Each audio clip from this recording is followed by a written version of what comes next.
On defense, number 7, Kyle McKenzie. Also on defense, number 8, Zach Berzola. At forward, number 14, Vlad Mikulchuk. At forward, number 17, Ben Howardchuk. At forward, number 19, Joey Sides. And in goal for your Icemen tonight, number 31, Justin Kappelmaster. Jacksonville is coached by Nick Luco. The assistant coach is Brandon Maschinter.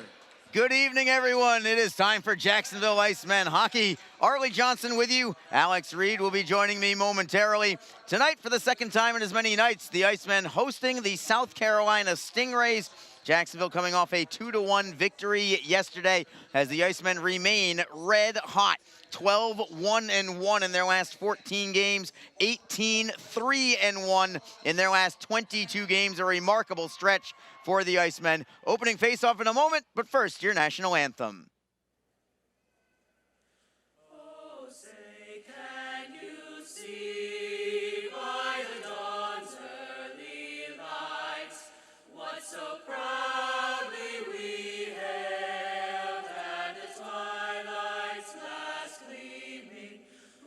Stripes and bright stars through the perilous fights, o'er the ramparts we watched were so gallantly streaming, and the rocket's red glare, the bombs bursting in air, gave proof through the night that our flag was still there.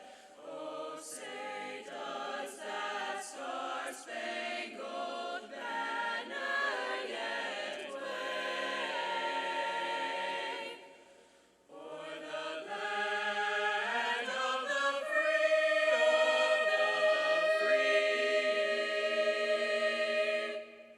and the home of the brave.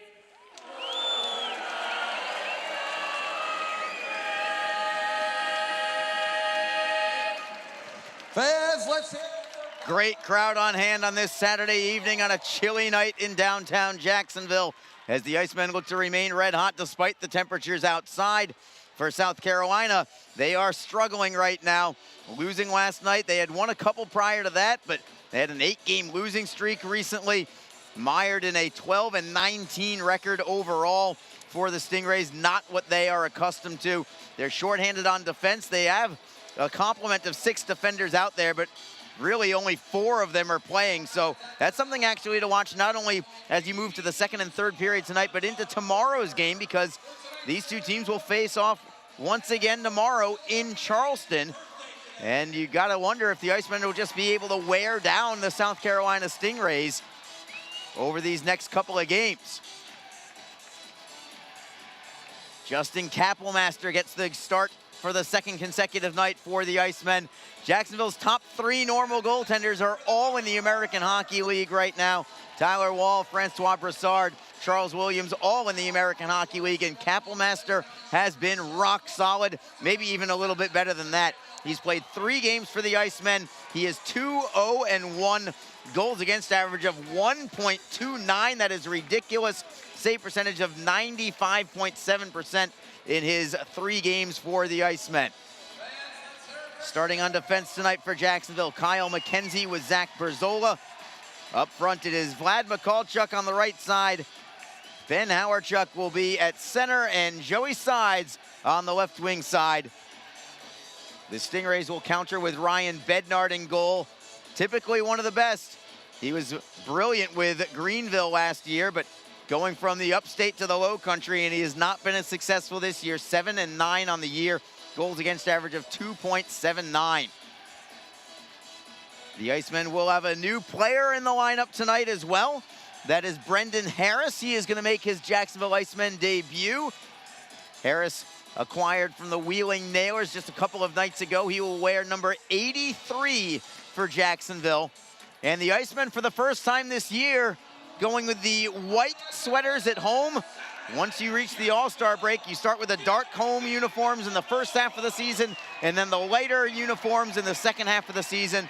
And the Icemen are going with their white unis tonight for the first time this year. At least on home ice they are. It is Ben Howarchuk at center against Barrett Kerwin for the Stingrays. Howarchuk wins it. We are underway. Thank you so much for being with us tonight on FlowHockey.tv and on Mixlr. The Icemen immediately go into forecheck in the Stingray zone. South Carolina pulls away with a loose puck. Bednar got taken down from behind. It was actually his own man that knocked the back of the net onto the back of Ryan Bednard. That could have been a very dangerous situation that was created by South Carolina, but all is well. We play on as the Icemen have the puck in their own zone now. It's Kyle McKenzie up the right wing side for McCallchuk. Deking away from one man, moves it forward for Howarchuk, who lets it go for Brzola, who walks in and closes, fires, save is made. Bednard makes the stop, he'll hold on. Great feed there from McCallchuk to Brzola, who drove in on the right wing side, tried to go 5-hole, and he didn't miss by much. There was an opening there. Bednard just got enough with the right leg.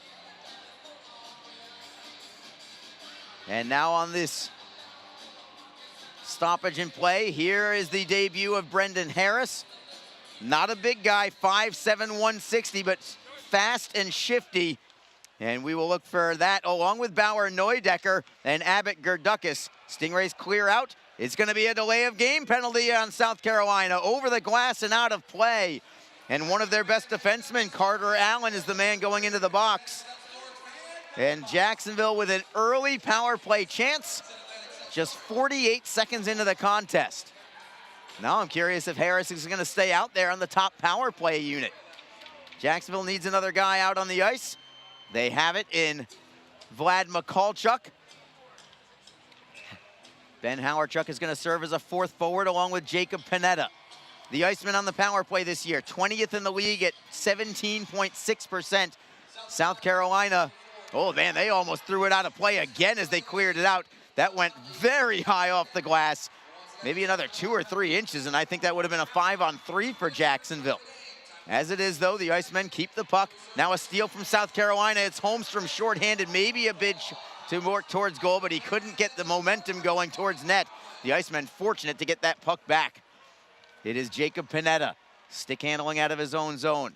Moves it to the right for McCallchuk. He is onside, clean entry into the zone. McCallchuk now double teamed on the play, puck comes free. Hammond gives it up, comes to the blue line. Panetta just able to hold it in. He'll play it down low. It rims around all the way to the opposite side. Gerdukis holds into the zone, tapping it free for McCallchuk. Turnaround shot, save made by Bednard from a sharp angle.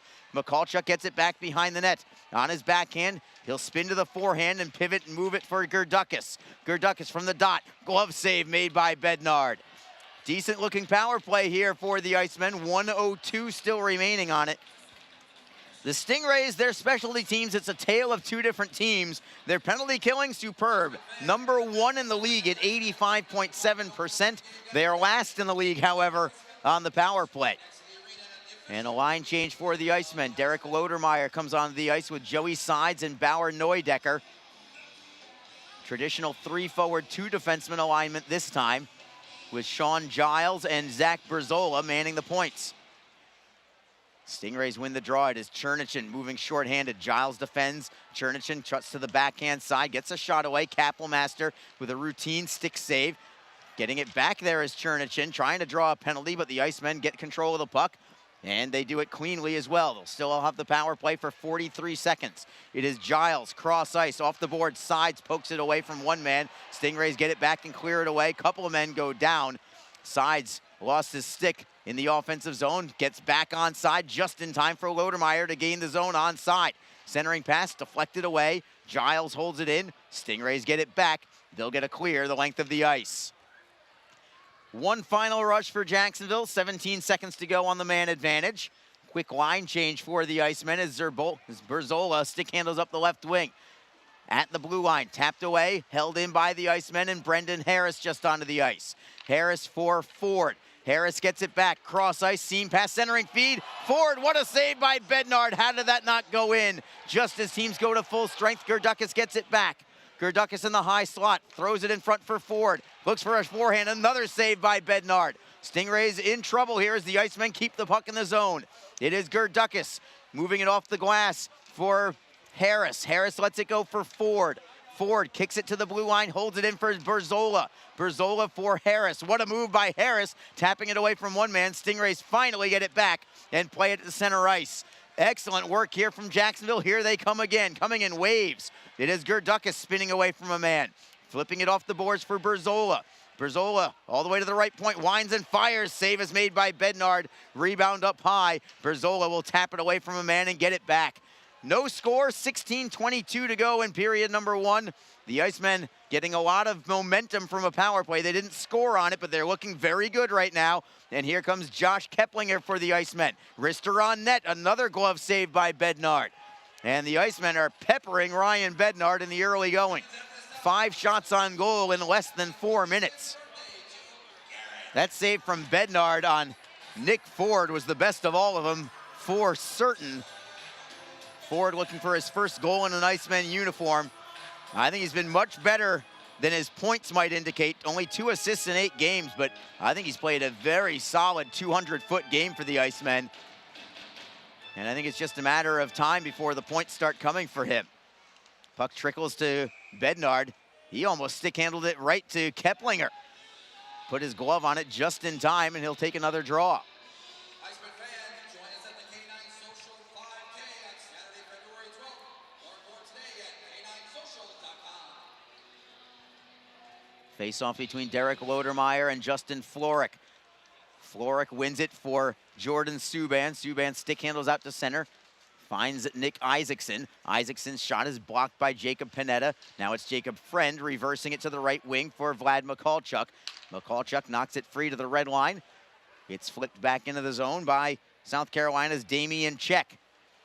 Icemen clear it in. Softly into the Stingray zone. Carter Allen knocks it off the boards for Andrew Chernichin, their team captain. Chernichin gives it up, a turnover in the zone. Mikulchuk around a man, penalty coming, delayed call. It's on South Carolina again.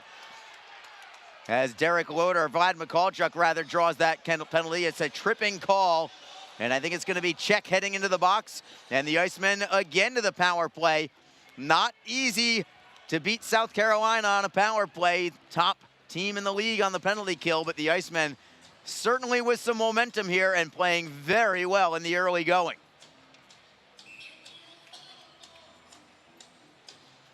It is Abbott Gerdukis with Vlad Mikulchuk and Brendan Harris getting some top power play minutes here in the opening minutes of this game. Gerdukis now waved out of the draw. Harris is gonna have to take it. We'll see what he can do in the dot. It is the Stingrays winning it. It goes behind the net. Hammond tries to clear it, goes right off the linesman, and it's held in the zone because of it. Mikulchuk taken down. Stingrays clear it out. Kapelmaster leaving the puck for Jacob Panetta. Panetta flying through center ice. Over the blue line, he's onside, goes wide on Moore, takes it all the way behind the Stingray net, stops there, puts on the brakes and holds onto the puck. To the blue line for Howardchuk. Right circle, it's Harris. Looks for the seam pass, he'll go to the blue line instead. One-timer from Gerdukis, blocked, he gets it right back. And the Icemen set up at the left wing circle. Panetta with a one-timer, just wide. Karam's right back in front, it is loose. Harris fights for it, it trickles back to the blue line. Panetta has it once more for Jacksonville. Another good-looking power play. Harris, what a great backhand sauce across the seam to Gerdukis. Behind the net, it is Mikulchuk. Gerdukis gets it back in the left faceoff circle. Panetta, center point. To the right side, it is Harris. Playing it down low for Mikulchuk. He'll have to take it behind the net and feed it for Gerdukis. Back to the line, it's Panetta. Everything along the perimeter right now. Gerdukis with a shot. Save is made. Rebound for Mikulchuk. Still 48 seconds to go on the power play. Panetta, center point. Defended by Miller. Comes to the right circle for Harris. Cross ice, it is Gerdukis at the left circle now. Playing it down low, centering feed, all alone. Save is made by Bednard. What a great setup to Howardchuk. Panetta, center point again for Harris. Back for Panetta. Panetta to the left circle, centering feed, comes all the way across. Harris gets it back. Wrister goes wide of the net, takes a strange bounce off the corner boards, and the Stingrays will clear it only because of that very bizarre bounce. What a power play that was, everything but the goal. The Icemen just pouring it on offensively, but no results just yet. As a pass is picked off by South Carolina and cleared back out, loose at center. Alex Brink has it for the Stingrays, and a penalty coming on Jacksonville this time. Crowd doesn't like that. As teams go to full strength, it will be the Icemen now shorthanded, and we will go to break. 13:29 to go. It's been all Icemen so far, but it's scoreless in this one. You're listening to Jacksonville Icemen Hockey. Tonight's game is brought to you by the ECHL, celebrating its 34th season of affordable family entertainment. The ECHL would like to recognize the following league sponsors: AMI Graphics, official signage provider; Athletic Knit, official jersey supplier; Baron Rings, official championship ring supplier; BFL Canada Insurance and Sutton Special Risk, sponsors of the 2022 ECHL Hall of Fame induction ceremony; Flow Sports, the exclusive streaming provider of the ECHL; Geico, official auto insurance of the ECHL; The Fairley Group, official commercial insurance provider; Handbid, the official mobile auction app; Honig's, the official partner of the ECHL officiating team; Howie's Hockey Tape, official hockey tape and lace provider; In Glasgow, official puck provider; My Gray Group, your source for game-worn jerseys; Sideline Swap, official online marketplace of the ECHL; and Warrior, exclusive on-ice equipment provider of the ECHL and title sponsor of the 2022 ECHL All-Star Classic. Catch all of the ECHL action live in high definition by logging on to flowhockey.tv. We are back in downtown Jacksonville. It is a 0-0 game. The Icemen had 2 early power plays. They looked sensational on both of them, but did not score on either of them. 6.5 minutes into the game, the Icemen have 8 shots on goal, but Ryan Bednard has been solid for the Stingrays. And now it's Jacksonville's turn shorthanded as the Stingrays are on the power play. Shot from Tarek Hammond is deflected into the corner, comes back to the blue line for Connor Moore. Cross ice for Hammond at the top of the right circle. Hammond gets it back on a give and go, defended by Nick Ford on the play. It is Courtnall for Hammond, playing it into the corner. Holmstrom feeds it to the left point, this time for Connor Moore. Moore playing it down low. Isaacson loses it to Austin McEnany. Puck comes loose. Who's going to get it? It trickles into the corner. McEnany lost his stick, I believe, on the play. Stingrays get it back. McEnany takes the body, but the Stingrays take the puck. They still have possession. It is Hammond for Courtnall, right circle. Hammond getting it back. Cross ice, Moore with a one-timer. Deflected out of play by Derek Lodermeyer. Face-off comes into the Icemen zone as I finally get a chance to welcome Alex Reed to the booth. And Reeder, great to have you as always. And the Icemen looking excellent early on. Yeah, looking at the shots right now, 8-1. The Icemen getting their opportunities. They had a couple power plays to aid with that, but now they got to get the job done on the penalty kill. As we've learned, these games have been really tight, and obviously the special teams play a big role in that. And I'm sure that you've already mentioned you got the top 2 penalty kill units in the ECHL going head-to-head here today.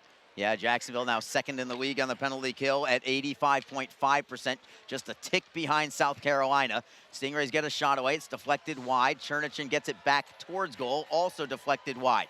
Panetta backhands it up the wall. Gerdukas tries to golf it out. Can't do it. Stingrays hold it in.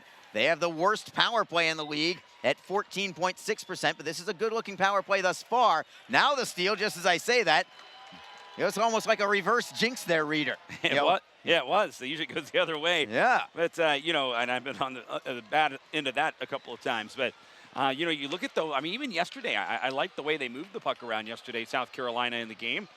Again, they didn't have any goals to show for it. Both teams penalty kill getting it done. But I thought they controlled the zone time pretty well yesterday. And so far, so good here in this attempt.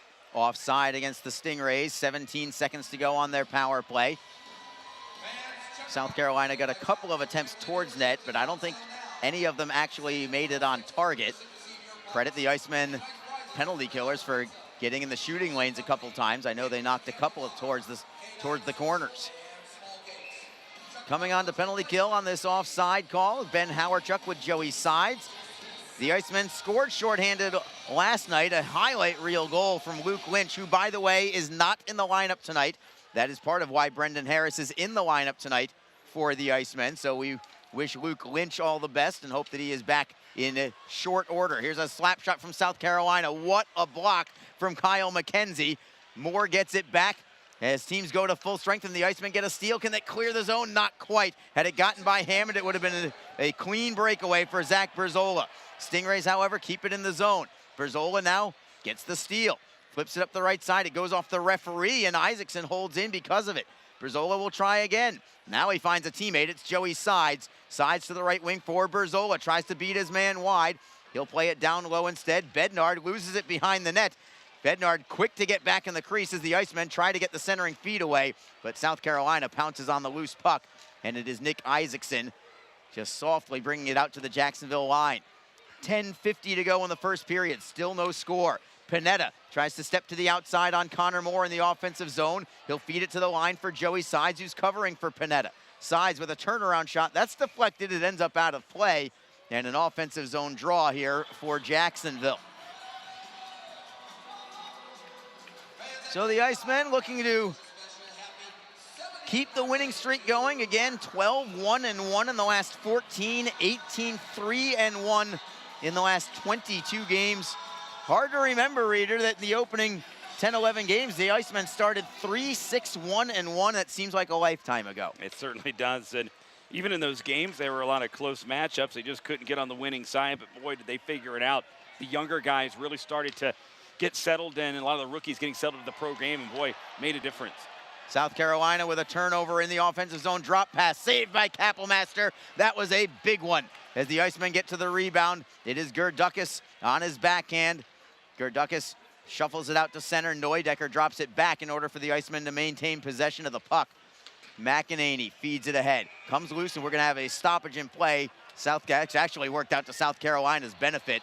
I believe it was Martin who was jumping over the dasher onto his bench, and the puck hit him as it went over the dasher. Had they let it play, the Icemen, I think, would have had an odd man rush into the offensive zone. Yeah, they might have there, and of course, that just comes moments after the opportunity there for South Carolina. Great stop there by Kappelmaster, but that was all set up that time by a pretty physical play on the rush that time, knocking the Iceman player over, and it set up that 2-on-1. Actually became a 3-on-1 with the trailer coming in with the shot. The Kappelmaster coming up big. And if you're going to have success from South Carolina's perspective, it has to start with a 1-0 lead. That's really about the only way, I think. So this is not a team that is really built to make comeback efforts. But if they have the lead, then they can kind of play protection sort of hockey, almost like a soccer match. We talked about it when South Carolina beat the Icemen 1-0 on New Year's Day. Yeah, they're very good at getting in that mode and shutting a game down once they get the lead. And that's the key, getting the first goal, even getting a couple, get them to open up out of their style, and that's when you can really take advantage of them. Icemen in their own zone. Ford tries to play it ahead. Stingrays steal it at center. It is Floric for Isaacson. Isaacson, who had the only goal of the game last night for the Stingrays. He'll tap it into Icemen territory. Jacksonville with an easy clear out of their zone. Well done there by Jacksonville. Nice breakout. Ford feeds it for Panetta. Drifting back into his own end now. D-to-D for Zach Berzola. Berzola with a long outlet pass that bounces to the Stingray blue line. Connor Moore drives it ahead. Panetta gets a piece for Derek Lodermeyer. And the Icemen will regroup from center.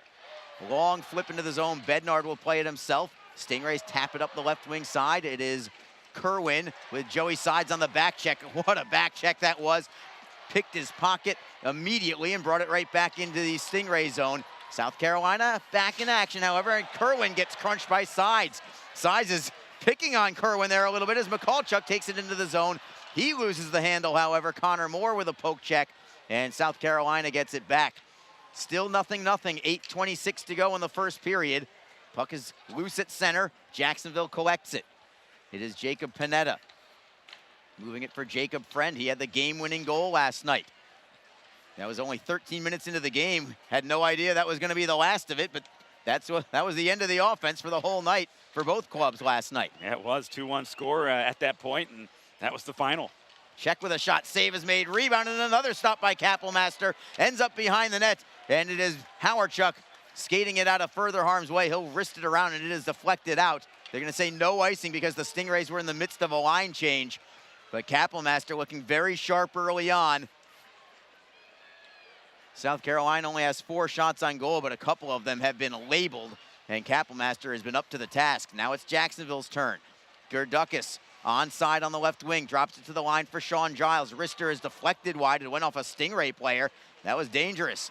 McEnany at the right point, his wrist shot, and a blocker save made by Bednard. South Carolina will golf it out of the zone. It's gonna end up on net, so no icing, and Kapelmaster plays it all the way to center, where Gerdukas, did he get a piece of it? No. So Kapelmaster ultimately ices the puck with 7:15 on the clock in the first period. And Gerdukas saying, hey, that was my bag, kind of tapping his the logo there on the jersey, but Kapelmaster's trying to move the puck up there. There was some space on this side. He had the pass. Unfortunately, Gerdukas just couldn't get a piece of it to negate and avoid the icing there. But sometimes you want your goaltender to do that. If he sees a play and you can move it up the ice, maybe catch a team in a change and give it a shot. That time just didn't work out. Icemen try to clear out of the zone. Carter Allen jumps in the air to glove it down, but Jacksonville gets it right back. It is McEnany from the red line. Couldn't play it in deep. Jordan Subban knocked it down at the blue line, and he'll work it wing to wing for Carter Allen. Now it's Nick Isaacson for South Carolina. Into the zone, onside. Shot is deflected out of play, and we will head to break with 6:54 to go in period number 1. It remains Jacksonville nothing, South Carolina nothing. This is Jacksonville Icemen hockey. Don't forget, this game is being streamed live around the world today. Go to flowhockey.tv to catch all of the Icemen action and archived footage of the event. Flow Hockey is the live streaming home for the Icemen. Get the Flow Sports iOS and Android apps to watch the event live and on the go. Upgrade to a pro subscription and you can gain access to premium content on all Flow Sports sites. This includes more than 1,000 live events, original documentaries, exclusive training and technique videos, and much more. Follow Flow Hockey on Twitter, Facebook, Instagram, and YouTube to get the latest news and updates from the Icemen and other upcoming Flow Hockey events. Flowhockey.tv, the new streaming home of the Jacksonville Icemen and the ECHL. Best Bet Jacksonville and Orange Park are open and excited to bring you the best in poker, simulcast wagering, cocktails, sushi, and more. Visit bestbetjacks.com for more information. Best Bet. Experience the best. Just be. Arlie Johnson with Alex Reed. Trying to do some scheduling in between commercial breaks here. Didn't get as far as we would have liked, but that's okay. Nothing. Good pace to this contest. Jacksonville's had 2 power plays already. South Carolina has had 1. And it's the Icemen through center ice. A good feed from Keplinger to Lodermeyer. Onside on the right. He'll button hook at the face-off circle. Tries to move it towards goal, but it was blocked by the Stingrays, and here comes South Carolina. Justin Florick gains the blue line. Tapped away by Kyle McKenzie. Ford gets a piece of it, leaving it for Zach Berzola, who will stick handle behind his net and feed Lodermeyer. Lodermeyer with a backhand feed. Keplinger trying to set up Nick Ford. Keplinger gets it back for Lodermeyer instead, and the Icemen have it in their own zone. It is Berzola. Long cross-ice look off the wall for Ford. Ford can't find Keplinger. Comes off a skate right back to Jacksonville again. Berzola, indirect feed for Lodermeyer. He is onside, and he'll play it down low. Moore takes a hit from McCallchuk, but Connor Moore will stick handle up the right wing side. And the Icemen get it back at center. McCallchuk again, just playing it down low. Sides moves it into forecheck. Bednard will feed it for Moore. Moore plays it all the way to the red line, and here come the Icemen again. Are they going to be onside? Yes, well done by McCallchuk to kind of deke on the puck to allow Joey Sides to regain the zone and clear the zone. Jacksonville now trying to move in on the forecheck. McCallchuk looking to knock it free for Howardchuk. Couple of sticks up high, one for each team will play on. Puck comes free. Sides gets a piece of it. McCallchuk trying to knock it loose. 2-on-2 battle along the wall, and the Icemen win that battle. But the pass to the blue line gets deflected by Jade Miller. Now it comes back into the Icemen zone. Kapelmaster behind his own net will feed it for Jacob Friend. Friend cross ice. Goes off a stick, but right to his teammate.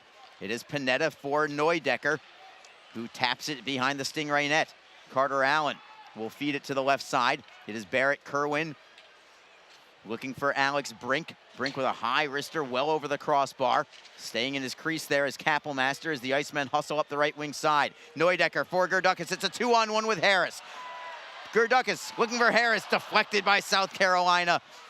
The Stingray defender did an excellent job there. I believe that it was Carter Allen who made that play. Yeah, it was. Great play there. I mean, it was a 2-on-1. They even got the goaltender to commit to that side. If that pass gets across, it would have been a grade A look for Jacksonville. Carter, though, with the stick, made a great defensive stop. Here's Gerdukas again looking for a trailer in Bauer Neudecker. Neudecker holds it in briefly. Stingrays get it back. From the red line, Hammond will forehand in. Kappelmaster leaving the puck and then playing it for Austin McEnany. Clean breakout from the Icemen again. South Carolina has not had much going on with their forecheck tonight as we have an offside call against Jacksonville.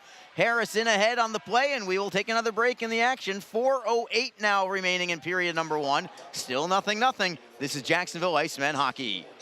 Fans, when you're feeling the freeze, you can grab your Icemen gear at the Icemen Team Shop. Just visit jacksonvilleicemen.com/merch to visit our online store. You can purchase Icemen team jerseys, t-shirts, hats, pucks, kids gear, and much more. If you're at the game, you can also stop by our merchandise kiosk located in the arena concourse. If you're located out of town but want to show your support for the Icemen from afar, shipping options are available. So visit jacksonvilleicemen.com/merch to get your Icemen swag today. Just be confident. Community First makes smarter banking simple so you can relax, knowing you're managing your money the right way. Yours. Visit justbeyourself.com. Community First Credit Union. Just be yourself. Federally insured by NCUA. The Jacksonville Icemen offer discounted tickets for groups of 10 or more. Whether it's a company outing, a group from your school or church, or just a gathering of friends, the Icemen can help you set up a night of fun at a discounted cost. Other benefits include an intermission ride on the popular Fan Zam, a post-game group photo, or take a shot on net after the game. Ticket fundraisers are also available. For more information, contact the Icemen office at 904-602-PUCK. That's 904-602-7825, or visit us online at jacksicemen.com. Icemen Hockey. Feel the freeze. Back to live action. The Icemen with the puck in their own zone now, trying to clear out. It bounces high into the air, goes over the glass and out of play. And it's going to be a draw in the Jacksonville end with 3:46 remaining. Jacksonville still out shooting South Carolina 9-5. Both goaltenders, I think, have looked great so far. Yeah, they really have. And I think Kappelmaster, he hasn't made the majority of the saves. The ones that he have been pretty exceptional at times and pretty crucial. Some really good chances have been set up by South Carolina, and shutting the door on it has been Kappelmaster. Bednar, we know what we usually get from him every night. He's tough, difficult to beat. Got to get some traffic in front of him and see if the Icemen can do that. McCallchuk into the offensive end. Great play to just get the puck into the offensive zone. But the Stingrays take care of it from there. They try to move in. It will be offside against South Carolina.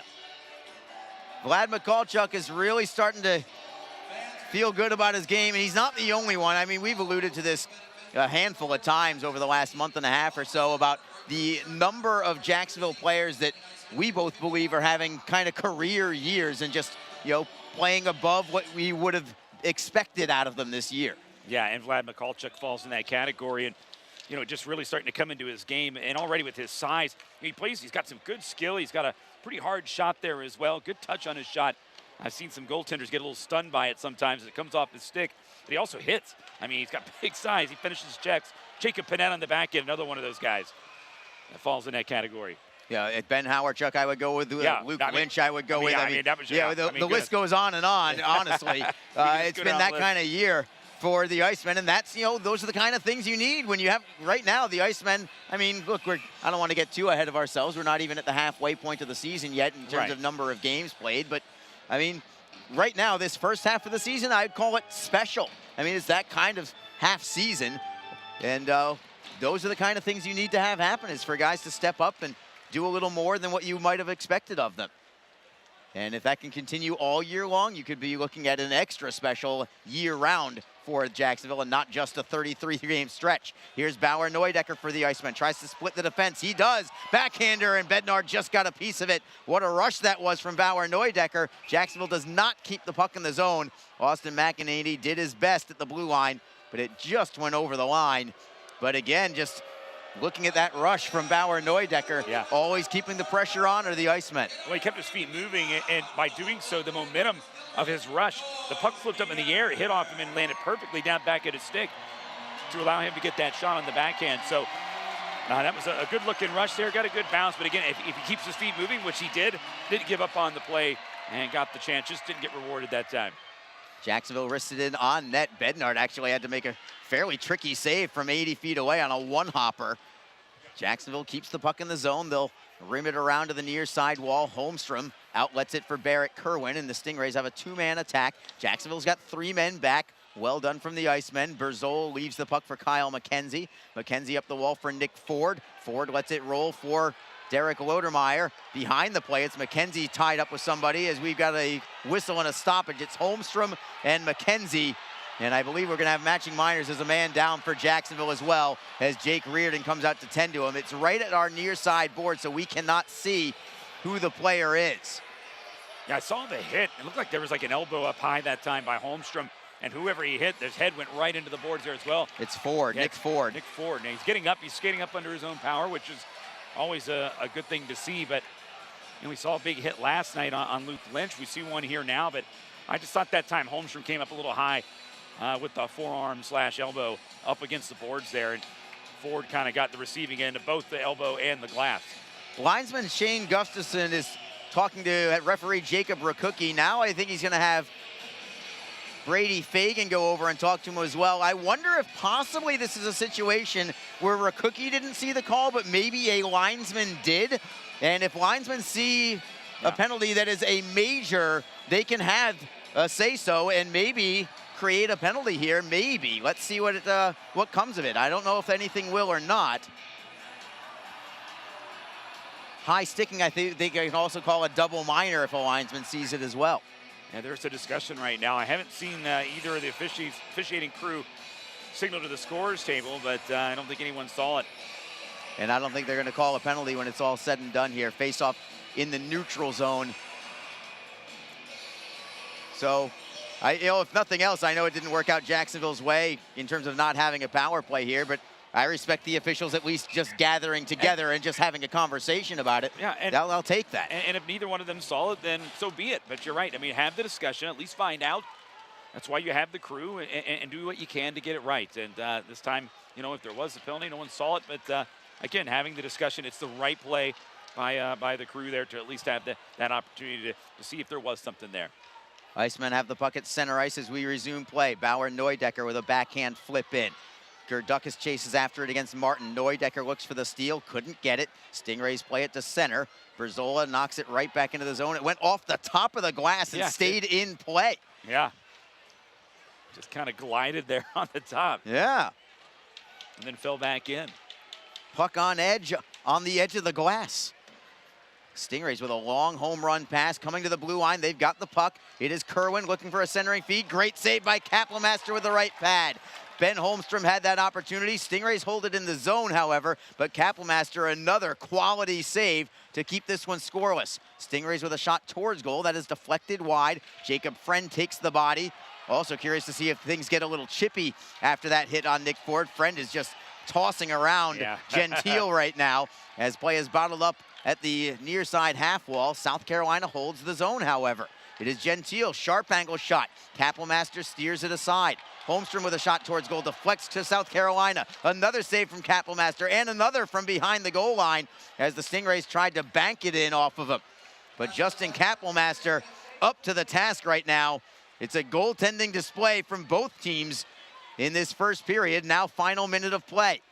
Isaacson for the Stingrays skates into the zone. He'll wheel at the corner, feed it to the blue line. Hammond is there, left circle centering feed, deflected by Jacksonville. Here comes McCallchuk. Howardchuk wants a home run pass. It wasn't there. McCallchuk taken down, penalty coming into the zone. It's a delayed call and the Icemen still have the puck. Howardchuk cross ice for Giles, leaving it for Austin McEnany. The Icemen get a sixth skater on. It is Howardchuk splitting a couple of defenders. Howardchuk in the right wing corner. He gets taken down. The referee goes down with him, and finally the Stingrays touch the puck. It will be a power play for the Icemen with 15.7 seconds remaining in the period. Yeah, obvious interference there as there was no intention of playing the puck there. It was just hit there in the open ice while McCallchuk was rushing down. And the player knew he was beat there. He kind of got flat-footed. I think he was coming off the bench potentially there, but either way, he knew he was going to get beat, so he took the hit there. interference the correct call here in this situation. And it is Carter Allen again, his second minor penalty of the period. So Jacksonville, I like where this is on the power play with 15.7 seconds left. You have a little bit of time to get one by Ryan Bednar going into the locker room. And if you don't, you still have almost the entire 2 minutes going into the second period. Yeah, a little bit. This be an opportunity right now to really get a spark, a little momentum here. Start by winning the draw. And they do win the draw, but the Stingrays get it right back, and they'll skate with it shorthanded. They get it to the Jacksonville blue line. 6 seconds to go. Doesn't look like the Icemen will convert in the first period, but still plenty of time on this power play. As the horn sounds, the Icemen will have 1:45 to go on a power play when the second period begins. So perhaps a little extra momentum going into the second period as well, despite the 0-0 score right now. Yeah, and a good opportunity to grab the game's first goal in the early minutes of the second period. Set the tone for the period there if you get this power play to go your way. So we'll see what happens. 1:45 to go. And but the task will be tough, though. As we talked about, Arlie, with both teams with very stingy penalty kill units, South Carolina included there. So we'll see what happens when we get things started here in the second period. The Icemen will have 1:45 of power play time. Good looking first period for both teams. Goaltending was certainly at the forefront of this. Both netminders, Justin Kapelmaster and Ryan Bednar, were excellent in the opening 20 minutes. Jacksonville out shooting the Stingrays 11-8 in the opening frame. We will take a break and return briefly. When we do, we are going to be joined by our counterpart, Cody Lefkowitz of the South Carolina Stingrays, and the ECHL Plays of the Week. You don't want to miss it, everybody. Really, you don't. 0-0 after one. This is Jacksonville Icemen hockey on Mixlr and on flowhockey.tv. Tonight's game is brought to you by the ECHL, celebrating its 34th season of affordable family entertainment.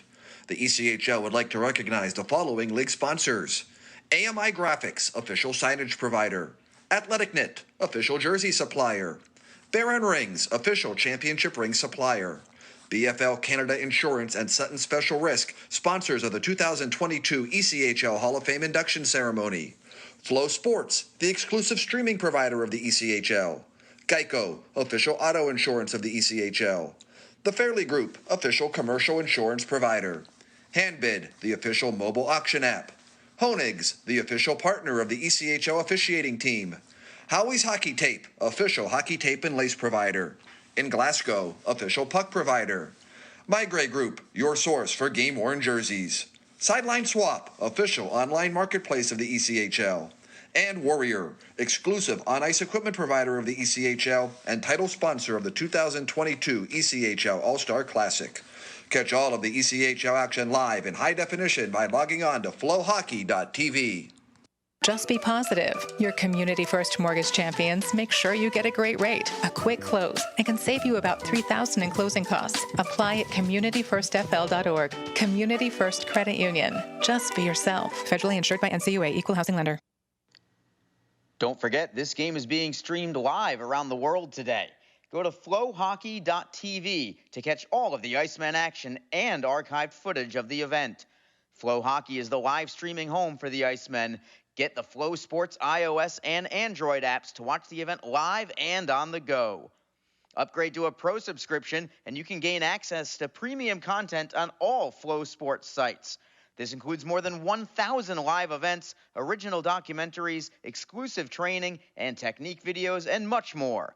Follow Flow Hockey on Twitter, Facebook, Instagram, and YouTube to get the latest news and updates from the Icemen and other upcoming Flow Hockey events. Flowhockey.tv, the new streaming home of the Jacksonville Icemen and the ECHL.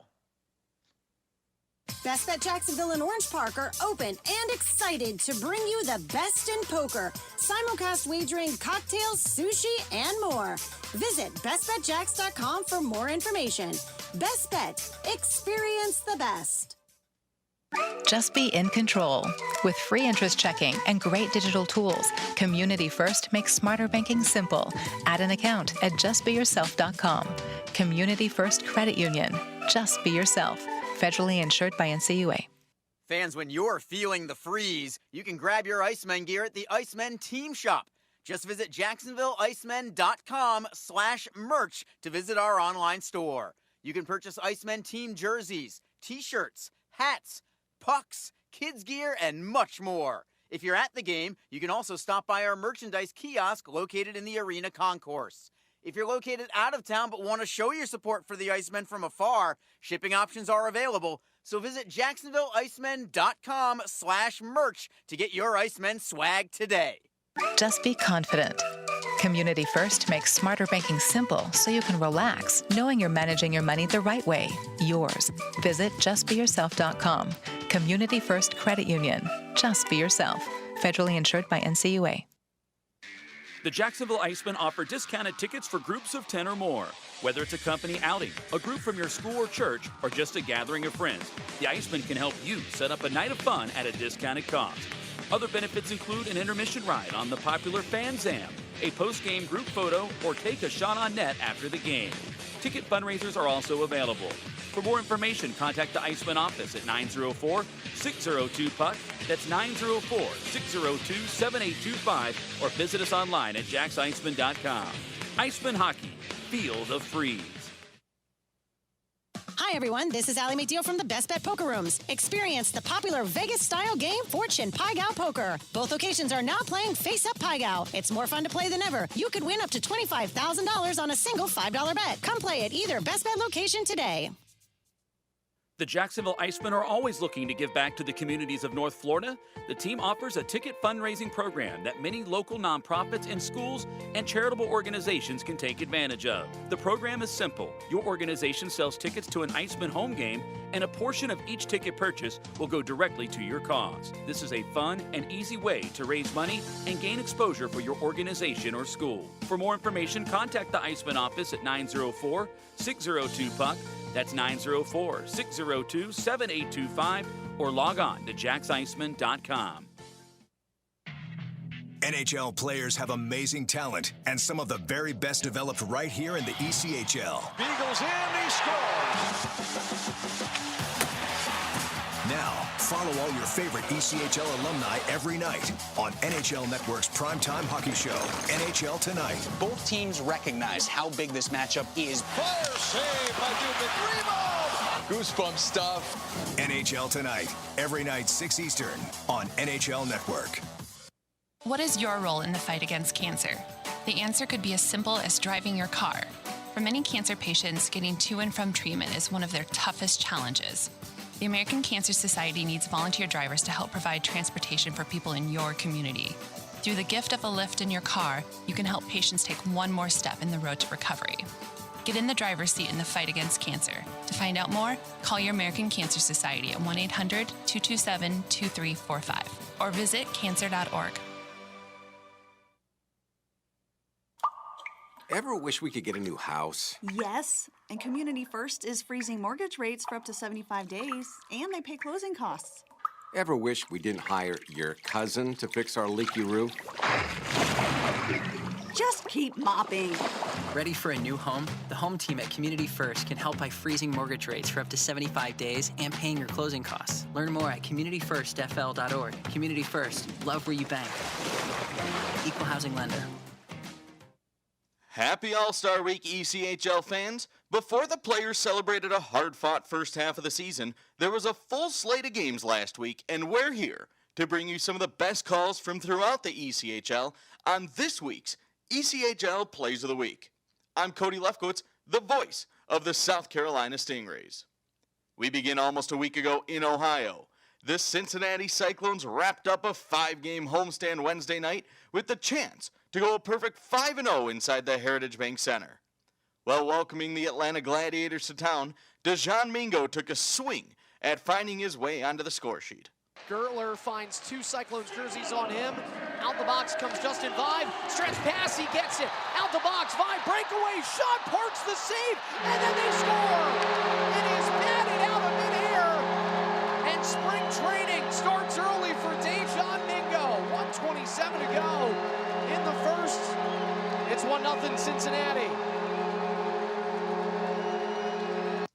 That was Andrew Mossbrooks on the Cyclones Broadcast Network. Mingo's goal got Cincinnati the opening tally on their way to a 4-1 win over Atlanta. On Friday against Wheeling, Orlando's Dylan Fitz already had matched his career high with his first 2-goal game since April of 2019. But with 15 seconds on the clock, the Solar Bears forward sent the fedoras flying. Samikin left side, played up along the benches, knocked away. Parker carrying it in, finding Fitz, tries to get the shot off, resets, score! Send in the hats! Dylan Fitz, it's a hat trick! And the Solar Bears lead 6-2. And here come the hats as they begin to rain down. What a night for Dylan Fitz. And the hats come pouring down from the rafters here at Amway Center. The Solar Bears went on to beat Wheeling 6-2. That was Jesse Liebman on the Solar Bears Broadcast Network. Rookie Mitchell Holscher has been unstoppable since he joined the Atlanta Gladiators in mid-January. The 21-year-old scored goals in each of his first 2 ECHL games, including this overtime winner against Jacksonville on Friday. Mitchell Holscher had a goal last night, or rather Wednesday night in his first Gladiators game. Takes it around the net, turns and shoots it, scores! How good is this kid? 2 goals in his first 2 games, and the second is an overtime winner. Mitchell Holscher, welcome to Atlanta. That was Mike Folta on the Gladiators Broadcast Network. Holscher picked up 3 assists in each of his next 2 games for Atlanta, giving him 8 points in his first 4 games with the Glads. The Indy Fuel opened 2022 with a 5-game winning streak. Forward Jared Thomas has been a big reason why, opening the month with a 6-game point streak. He had a goal and an assist in Saturday's 4-3 overtime victory over the Iowa Heartlanders, capping it off in that overtime. Squirts out to the point. Teixeira hops on it. 2-on-1 for the Fuel. Teixeira across the line. Back diagonal, Thomas skates in. Takes it to goal and scores! Jared Thomas saw Kaspersky coming out, and he stick-handled around him with a deke, and then had the open net to tuck the puck in, and the Fuel win it 4-3. That was Andrew Smith on the Indy Fuel Broadcast Network. A 4th-year pro, Thomas has 3 goals and 6 assists in the new year and has tallied points in 20 of the Fuel's last 22 games. The Iowa Heartlanders ended last week with more of the same from budding star Jake Smith. This strike showed off his deadly accuracy. Over to Smith, he's in to the right wing circle. Jake Smith shoots it. Oh, he scored! Off the back and in. It's a Landers goal! Jake Smith, bottom of the right circle above the goal line. The Rockstar Zone. 2-1, the Iowa Heartlanders lead with some puck luck and 68 seconds to go. Smith has led the ECHL in goals each of the last 2 weeks. He was waived by Kansas City in November, but is now a mainstay in the Landers lineup. David Fine with the call on the Iowa Heartlanders Broadcast Network. The Idaho Steelheads are in the midst of a 9-2 away from Boise and close out their 6-game series with the Utah Grizzlies on the road last weekend. After taking 2 of the first 3 at home and falling on the previous night, the Steelheads lit up the score sheet on Saturday with 6 tallies, their 2nd highest goal output of the season, and they may have saved the best for last. Sean McBride showed off his best Peter Forsberg impression to close out the scoring. Shots are 22-20 Steelheads, by the way. Minute 20 remains in the power play. Here's Sean McBride. He's alone. Breakaway. Goes back door and scores! Oh, what a goal by McBride. He dinks him with a drag off the backhand. His 2nd shorthanded goal of the year, and it's 6-0. 2 of McBride's 4 goals this year have come shorthanded, and his career year continues on with 4 goals and 17 points. The Steelheads split their series with Utah and head to Rapid City for another 3-game weekend. The South Carolina Stingrays swept the Norfolk Admirals out of North Charleston this past weekend, overtaking them for 5th in the South Division in the process. The Stingrays used 5 unanswered goals in the 3rd period on Friday night to come back against the Ads. Here's yours truly, Cody Lefkowitz, on the Stingrays Broadcast Network and Caps Radio 24/7. To the near side for Brink. Carried across on the left circle. Brink trying to get himself in front. Back pass Gentile. Scores! Derek Gentile! 2 goals and an assist! Gives the Stingrays the lead! Gentile finished with 2 goals and an assist in his pro debut on Friday, while line mate Andrew Chernichin tallied his second hat trick of the year less than a minute later.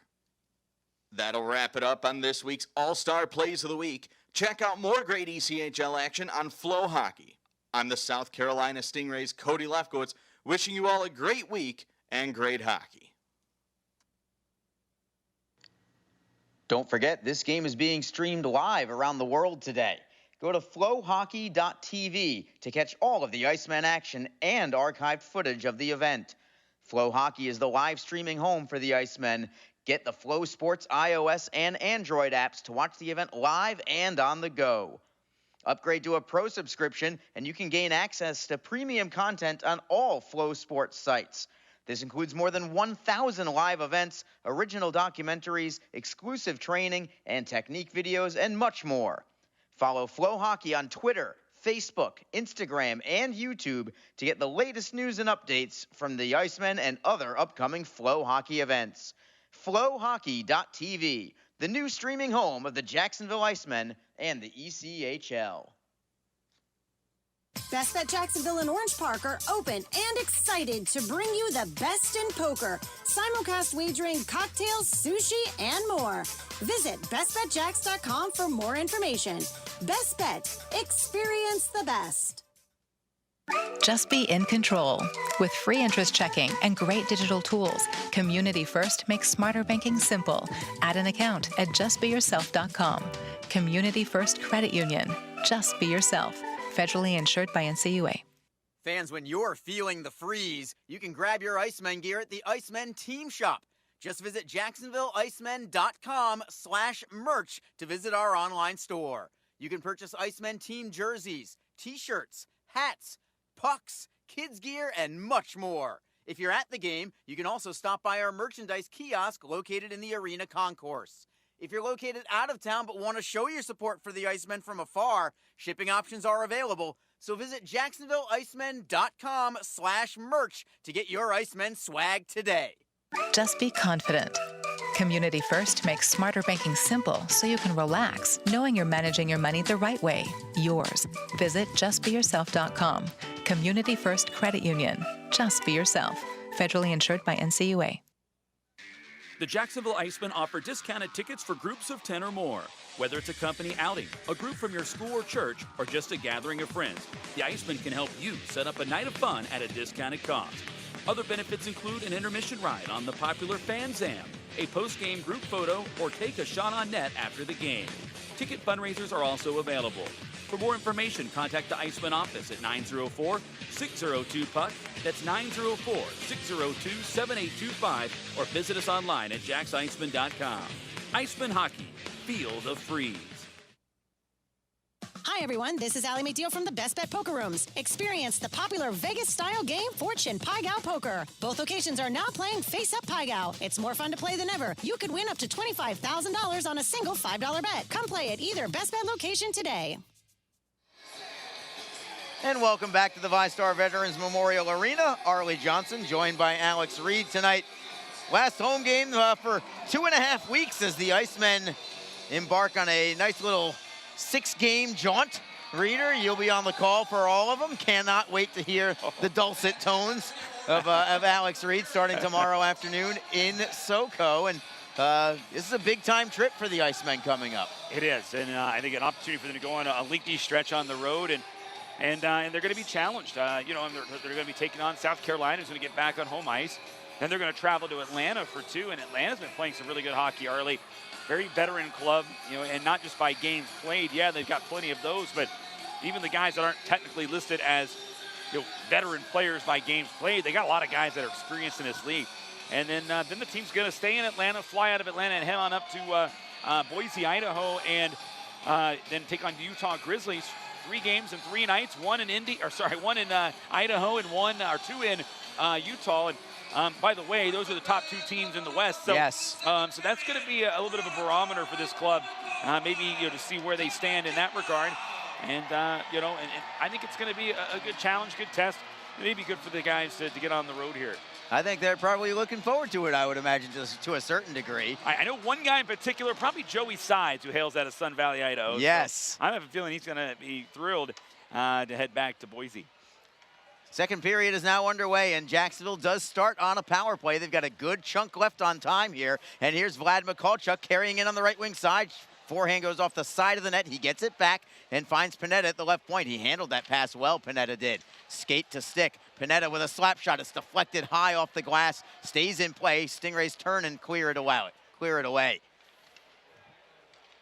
It's an excellent maneuver by Panetta. Very deft with the skate to stick combination. And here's Panetta again. The defenseman chipping and chasing himself. Out of the net is Bednard to clear it away. Hammond right in the slot. Gerdukis slap shot. Oh my God, Bednard, what a stop. How did he do it? A terrible giveaway from South Carolina, and then Bednard just sprawling in his crease somehow got a piece of it. I believe last night we might have had the ECHL goal of the week, and I don't think there's any question that that's going to be the ECHL save of the week. Oh, man, that was unbelievable. How big did the eyes of the Icemen get there? And then, boy, quickly shut in just disgust as Bednar coming up with a goal-saving stop that time. That was phenomenal. Completely outstretching on his back, able to get in front of it and stop that one. I don't know how he got back in time. He did. And you're right. That one's going to be sent off to the league there. And I wouldn't be surprised. That's number 1 on the list.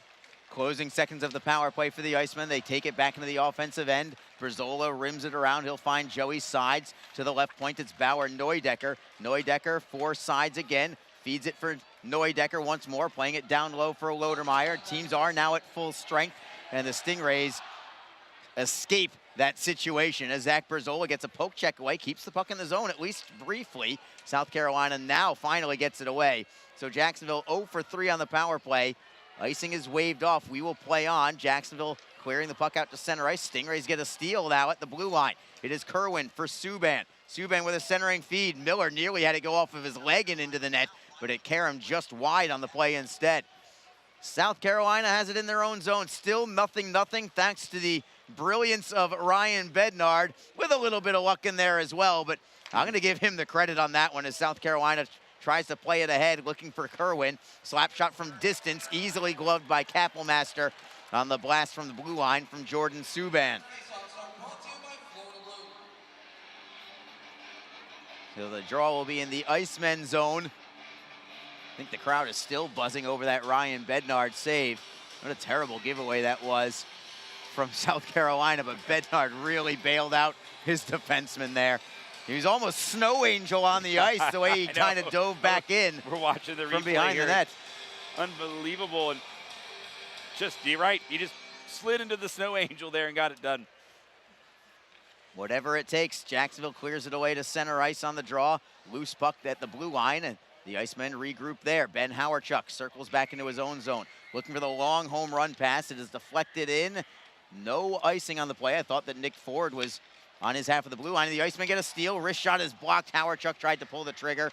Stingrays get it back again, but that's a couple of giveaways now from South Carolina in the opening minutes of this second period. And credit the Icemen for at least stealing the puck and getting these offensive zone turnovers. It is Keplinger trying to work it free to the blue line. Jacob Friend has it there. Friend for Nick Ford, and good to see him back on the ice after taking a nasty hit in the first period as well. Ford with a good feed to the blue line. Friend loses it. Look out. Here's South Carolina. Breakaway for Gentile. Cuts to the inside. Bouncing puck. Gentile gets it. Save is made. Berzola really kind of broke that play up, preventing the breakaway. And then Kappelmaster finished off the rest of the job. The Icemen are not out of the woods yet, but they get a blocked shot, and now here comes Jacksonville. 3-on-2 odd man rush. It is Berzola for Ford over the blue line. Berzola cuts to net. Tries to get the deflection. He couldn't get a stick on it. Friend holds it in briefly, but the Stingrays now steal. They have a 2-on-1. It is Isaacson, right circle, wrist shot. Save is made. Rebound is loose, and the Stingrays pop it wide on the loose puck. Kappelmaster out of his creases. Berzola tries to knock it into the corner. Chances for both clubs here as things are really opening up. Kappelmaster with a stick save. He had the paddle of his stick down on the ice to make that last save. And the Stingrays finally get it back at their own blue line after a clear out.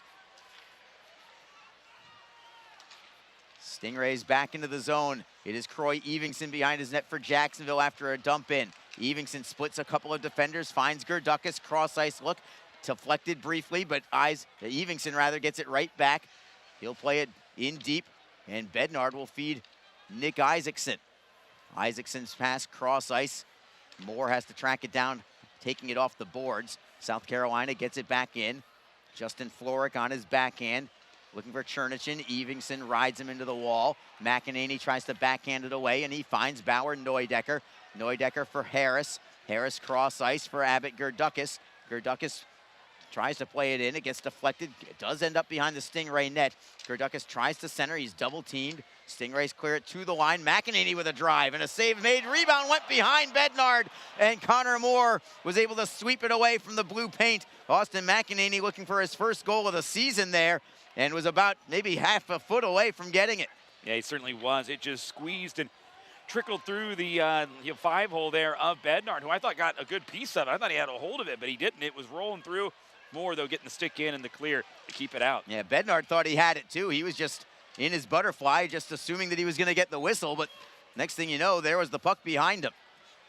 It is Vlad Mikalchuk for Jacksonville. Takes it to the Stingrays zone at the blue line. South Carolina gets it right back out, and the Icemen at center, wristing it in cross corner. They're going to call this one icing? No, we will play on. Centering feed from the Icemen. It is loose to the blue line. Berzola with a bomb that is deflected right into the crease, and the Icemen pop it just wide. Sides to Berzola, one-timer blocked in front. I don't know if Bednard ever saw it, but it never reached the net, and the Stingrays now come back. Wide open second period as Kapelmaster makes a blocker save from distance. Giles takes a hit in order to work it towards the blue line, but the Stingrays hold it in. Now another steal from the Icemen. It is Mikalchuk circling back into his own zone, giving Jacksonville a little more time and space. Loose in the neutral zone, and now it's South Carolina with a steal. Gentile with a wrister, deflected out of play. Great pace here with several minutes uninterrupted as we finally go to break. 13:35 to go in period number 2. It is still Jacksonville nothing, South Carolina nothing. This is Jacksonville Icemen hockey. Chernichin tallied his second hat trick of the year less than a minute later. Fans, when you're feeling the freeze, you can grab your Icemen gear at the Icemen Team Shop. Just visit jacksonvilleicemen.com/merch to visit our online store. You can purchase Icemen team jerseys, t-shirts, hats, pucks, kids gear, and much more. If you're at the game, you can also stop by our merchandise kiosk located in the arena concourse. If you're located out of town but want to show your support for the Icemen from afar, shipping options are available. So visit jacksonvilleicemen.com/merch to get your Icemen swag today. Just be confident. Community First makes smarter banking simple so you can relax, knowing you're managing your money the right way, yours. Visit justbeyourself.com. Community First Credit Union. Just be yourself. Federally insured by NCUA. Got a dandy of a game right now. If you like defense and goaltending, this is the one for you because it's had plenty of it. 0-0, 13:35 to go in the second period. Along with Alex Reed, Arlie Johnson with you here. Couple of quick score updates in the South Division. The Orlando Solar Bears are in Portland, Maine for the second time in as many nights at the Maine Mariners, and it is Maine on top 2-1.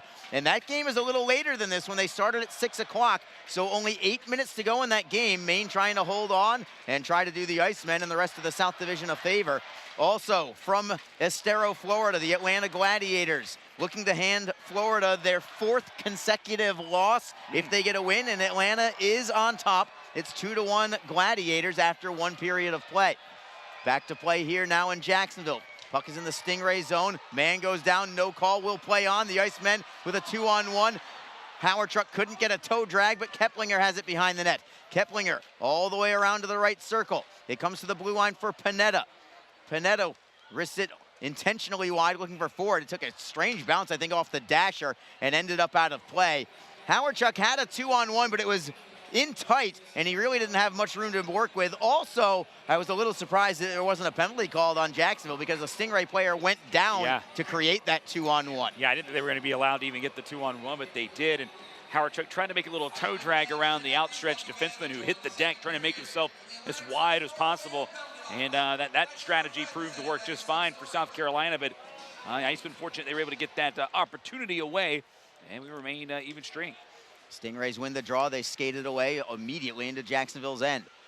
Shot goes off a leg, wide of the net. McKenzie with an excellent outlet pass. Here's Gerdukas starting a three-man rush. Onside is Neudecker. He'll curl at this circle, tries to feed it for Berzola, but it's knocked aside by the Stingrays. Here they come with a four-man rush. Florek over the blue line onside. Berzola knocks it away. Florek with a wrister, kicked aside by Kapelmaster, and the Icemen get it back on the rebound. Neudecker dekes around the man. It was almost like a step-back three from Damian Lillard there. Just took the Stingray defender down to his knees. Little head fake, and he hit the deck from it. South Carolina back. Florek bangs it off the outside of the post, and it rebounds for the Icemen and Croy Evingson. Evingson for Gerdukas, trying to go give and go for Evingson. Now it's Evingson, the blue line defenseman, playing in deep behind the Stingray net with the puck. Croy Evingson tries to work it free for Gerdukas. Gerdukas curls away from a man, tries to center on his backhand, curls to the forehand, throws it right through the slot. Couldn't find a stick, and the Stingrays skate away with it. Evingson throws a man down like he's just a rag doll as South Carolina has it at center ice. Bouncing puck comes free for the Icemen. It's Lodermeyer. He's got McCulchuk with him. Lodermeyer to the blue line onside. He'll stop about 10 feet inside the line and then drop it into the corner. McCulchuk for Lodermeyer. Save made by Bednard with a glove. It was a beauty. As Lodermeyer tried to go low to the glove side, but Bednard was there, and when Brian Bednard is on, he is tough to beat. Yeah, he just dominates a game, and he really makes it tough and kind of stymies teams at times. We saw this all last season with the Greenville Swamp Rabbits when he played for them. A lot of low-scoring games with those teams that team last year, and largely part of the way that Ryan Bednard played. I mean, this is what he does, and big goaltender, fills the net well. And an excellent job, though. Sees the puck very well. Very rarely does he allow a second chance opportunity. And the key to getting to him, and what I've seen the Icemen have been able to do, they did it last night, and this is how they got to him last year when they could just get in traffic and net. Create that screen, get the shots coming from up high. He doesn't see it well then. I mean, who does when you're screened? But that's how you're going to have to beat him. Stingrays clear the zone on the draw. Miller and McEnany collide into the corner.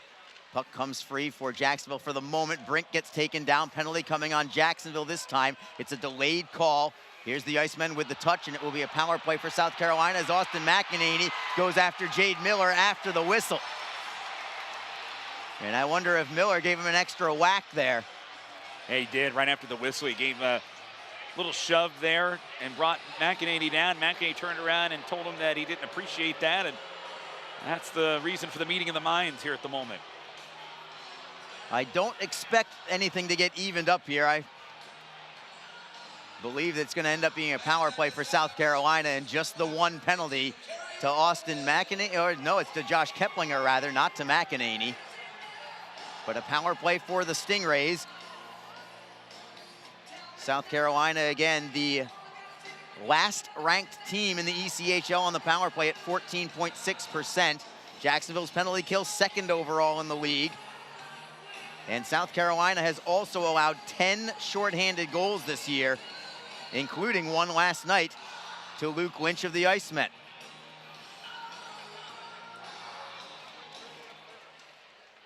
Puck is down. Stingrays get a shot towards goal, but it never reached the net. They get it right back, however. Hammond cross ice, picked off by Howarchuk. Here come the Icemen shorthanded, 3-on-2 if they hustle. Howarchuk onside, wrister goes wide, maybe deflected on the play. Berzola now will just knock it into the corner and kill a couple more seconds on the clock.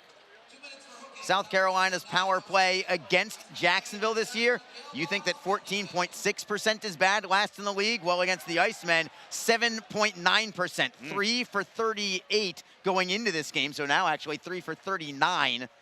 That's one every 13 if you're keeping score at home. Wow, yeah, and again, that's just a testament to really what this team's done on the penalty kill all season long. And both teams have great PKs, but Icemen have been able to really win a lot of these close games. I believe 4 of the matchups head-to-head between the two have been decided by 1 goal. So those are probably key numbers there, Arlie, and to the Icemen's success. Stingrays lose the handle at the blue line. It ends up over the blue line. It's going to be a delayed offside. Jacksonville will be fine with that, and they'll spring Derek Lodermeyer away, shorthanded, tries to get a shot away.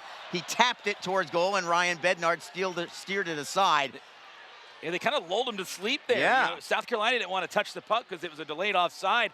Icemen grabbed it and then kind of sneaking back behind everybody was Derek Lodemeyer, and then boy, Moore was like, oh boy, kind of got caught napping there and led to that chance. Unfortunately, Lodemeyer couldn't keep the balance there on that pivot move, but still got a piece of it and forced Bednar to make a soft save. Barrett Kerwin at the red line.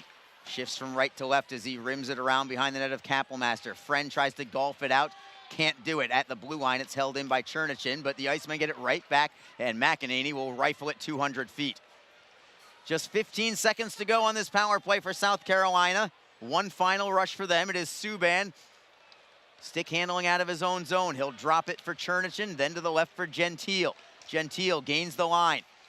Centering feed knocked away by Sean Giles. Well done defensively. Stingrays get it back as teams return to full strength. Rister in a screen deflects on net, and Kapelmaster makes the save. Puck is loose. Kapelmaster didn't really know where it was, but it ended up in the corner, and the Icemen work it free. With one hand on the stick, Jacob Friend is able to golf it away and then toss it out to center ice. And Jacksonville looks for the steal. Puck goes high into the air in the neutral zone right now. South Carolina comes away with it for the moment. Everybody's just kind of whacking at the puck right now, trying to figure out who ends up with it. Finally, Jacksonville has possession deep in their own zone. Joey Sides ridden off the play, but he does work it free. It is Jacob Friend up the right wing, too far in front of Sides, and the Stingrays have it back at their own line. Alex Brink works it over the blue line for Jade Miller. Couldn't handle the pass, however. Giles feeds it for Friend. They cannot clear. Wrist shot on net, saved by Kapelmaster. Going down to the butterfly and eating it up in his midsection, and again sticks her up high at the whistle. 7:59 to go in the second period. I don't think we're gonna have any more penalties coming from this, but if we do, we'll let you know on the other side of this break. We remain scoreless. This is Jacksonville Icemen hockey. Hi everyone, this is Allie McDeal from the Best Bet Poker Rooms. Experience the popular Vegas-style game Fortune Pai Gow Poker. Both locations are now playing Face Up Pai Gow. It's more fun to play than ever. You could win up to $25,000 on a single $5 bet. Come play at either Best Bet location today. The Jacksonville Icemen are always looking to give back to the communities of North Florida. The team offers a ticket fundraising program that many local nonprofits and schools and charitable organizations can take advantage of. The program is simple. Your organization sells tickets to an Icemen home game, and a portion of each ticket purchase will go directly to your cause. This is a fun and easy way to raise money and gain exposure for your organization or school. For more information, contact the Icemen office at 904-602-PUCK. That's 904-602-7825, or log on to jacksiceman.com. NHL players have amazing talent, and some of the very best developed right here in the ECHL. Beagles in, he scores! Now, follow all your favorite ECHL alumni every night on NHL Network's primetime hockey show, NHL Tonight. Both teams recognize how big this matchup is. Fire save by Dubnik. Rebound! Goosebump stuff. NHL Tonight, every night 6 Eastern on NHL Network. We've got a dandy here in the second period. Jacksonville Icemen hockey. It is 0-0 with 7:59 to go in the second period. Goaltending has been brilliant tonight from both teams. Jacksonville wins a faceoff in their own zone. Croy Evingson knocks it behind the net for Austin McEnany. McEnany looks for a lane to clear it away. He took a big hit in order to knock it out of the zone. Sometimes that's what it takes. Stingrays get it back at center. It is Brink with a long shot. Blocked in away by Kapelmaster. I think it caught the net, and it did, so a faceoff will be in the Jacksonville zone. Shots on goal, just like the score, even. 16 per team. And the faceoff will be to Justin Kapelmaster's right. Jacksonville will send out Josh Keplinger with Nick Ford. And I believe that's Derek Lodemeyer at center. It is. Stingrays win it cleanly against Lodemeyer. That's not something that often happens against him. South Carolina just drops it below the goal line. Trying to work the puck free is Panetta. Couldn't get it loose. Lawton Courtnall now plays it into the corner for Jade Miller. Lodemeyer knocks it free. Friend takes the body. Lodemeyer takes the puck. And Lodemeyer will backhand it off glass and out. Will it be icing? I think it is going to be icing. That puck really picked up a head of steam on the way down. Yeah. I thought it was going to kind of slow down, but if anything, it just accelerated. Yeah, it did. Yeah, I thought it was going to slow down, maybe stop there around the circle, but no, it got some wheels there and made its way all the way down. So we'll bring it back into the Jacksonville zone, and this line has to stay on the ice for Jacksonville. South Carolina gets a line change, however. It's Barrett Kerwin against Derek Lodermeyer on the faceoff. Lodermeyer wins this one cleanly. Behind the net, Jacob Friend around the wall for Keplinger. Tries to golf it away from Martin. Stingrays hold it in. Kapellmaster got a piece of it. Didn't handle it cleanly, but no harm, no foul as the Icemen get it to center ice. And taking a big hit there was Nick Ford from Czech. Czech with the check. Yeah, and you know what? That's something I've noticed during this period. South Carolina's really been applying some hits. They've been a lot more physical this period. And Jacksonville has, kind of been on the receiving end of a couple of those. Poor Ford, he's been hit about 3 or 4 times today. But, again, going hard for the puck. He's got to take the hit to make the play, and he's done that just about every time. The Icemen hemmed in their own zone, but a great spin move by Josh Keplinger sends it away, and it goes to Bauer Neudecker. Neudecker chips and chases against Martin. He's by himself for the moment. The Icemen want a line change, and the Stingrays end up with the puck. It's Ben Holmstrom at his own blue line, feeding Kerwin. Kerwin is in. Wrist shot is deflected wide, comes off the end boards to the Icemen. Neudecker up the middle for Gerdukas at center ice. Over the blue line, Gerdukas is onside. Stick handles away from one man, then loses the handle. South Carolina chips it ahead, but it ends up in the penalty box. Good thing. Yeah. If that had stayed on the ice, I think that was a 2-on-1 the other way for South Carolina. Yeah, it would have been. It would have been a 2-on-1 easily there.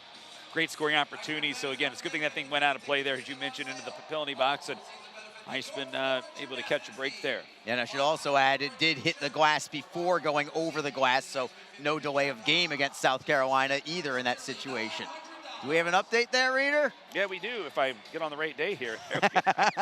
Looking for an update from Portland, Maine. Oh, very nice. The Maine Mariners, an empty net goal to seal it against the Orlando Solar Bears. So Orlando will lose in regulation tonight. That is great news for the Jacksonville Icemen and the rest of the South Division for that matter. Here comes Jacksonville. It is Neudecker trying to split a pair of defenders. Couldn't get by him. South Carolina's top 4 defensemen are excellent. Not a lot of depth there, but those top 4 are very, very good. Neudecker getting it back at center ice, looking for Harris. He's got a lot of speed. He's got Gerdukas with him. Harris is onside, flips it to the right side. Good move there for Vlad Mikulchuk, who just came onto the ice. Shot on goal. Save is made by Bednard from a sharp angle. Mikulchuk was more looking for a deflection from Gerdukas than anything else, but they'll take the offensive zone draw, and we will take another break. 5:33 remaining in the second period. Still Jacksonville nothing, South Carolina nothing. This is Jacksonville Icemen hockey. The Jacksonville Icemen are always looking to give back to the communities of North Florida.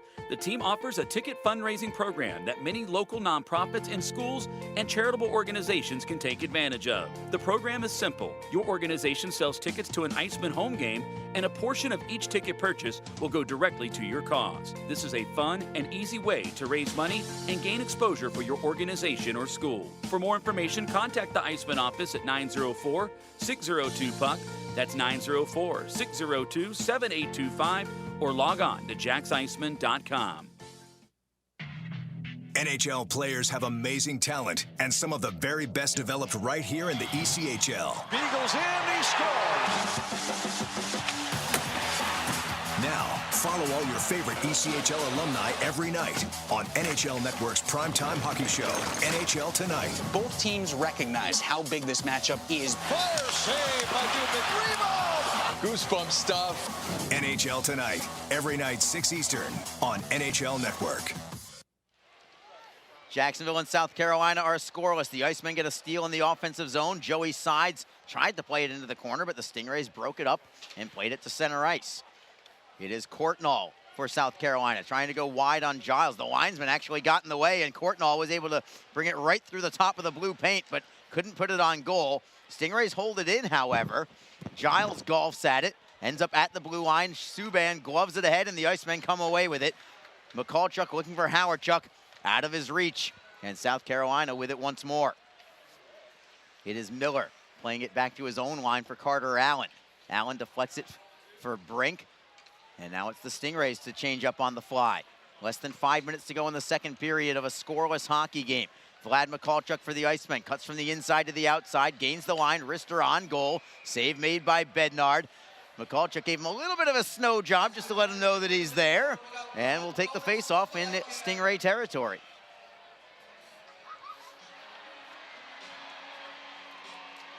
And they're showing Miles Jack out there on the selfie world.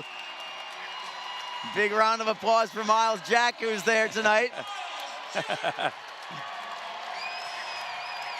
One of the Icemen's many partners here, part of this ownership group. Yes, he is. Led by Andy Kaufman, but Miles Jack, the Jacksonville Jaguars on hand here. I'll tell you, I've heard from a lot of people, he gets really into the games. Like, he loves hockey, and when things get going, man, he's jumping up and down. He's fired up.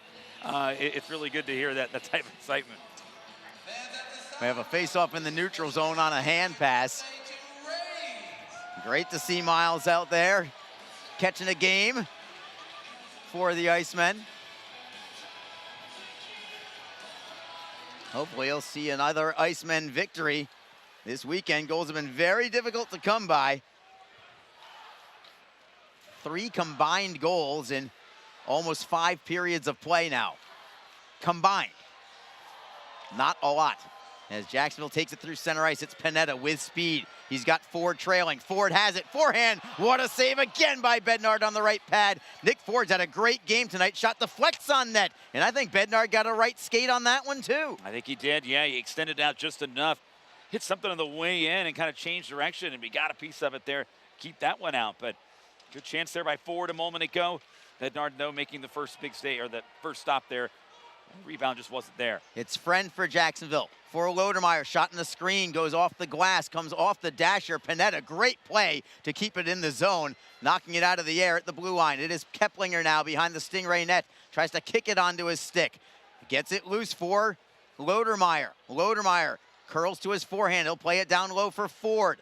Ford tries to find a man to center to. Looking for a trailer. It is Lodermeyer. Shot is blocked in front. Lodermeyer tried to wheel it to the opposite wing. The Stingrays will ice the puck. And all those 5 guys who are tired will stay out there. What a shift that was. I think led by Nick Ford there. I've been very impressed with his game tonight. Yeah, and like we talked about, he's taken some hits, but he's made the right plays. He had to take the hits in order to make the plays. That time, though, coming in, getting a good quality scoring chance there, but Bednar coming up with the save. And right there before the whistle, Lodemeyer in the slot. He had Keplinger there on the right side circle. He was just trying to swing it down to him quickly and get a quick snapper in behind Bednard. Fortunately, he hit a Stingray skate.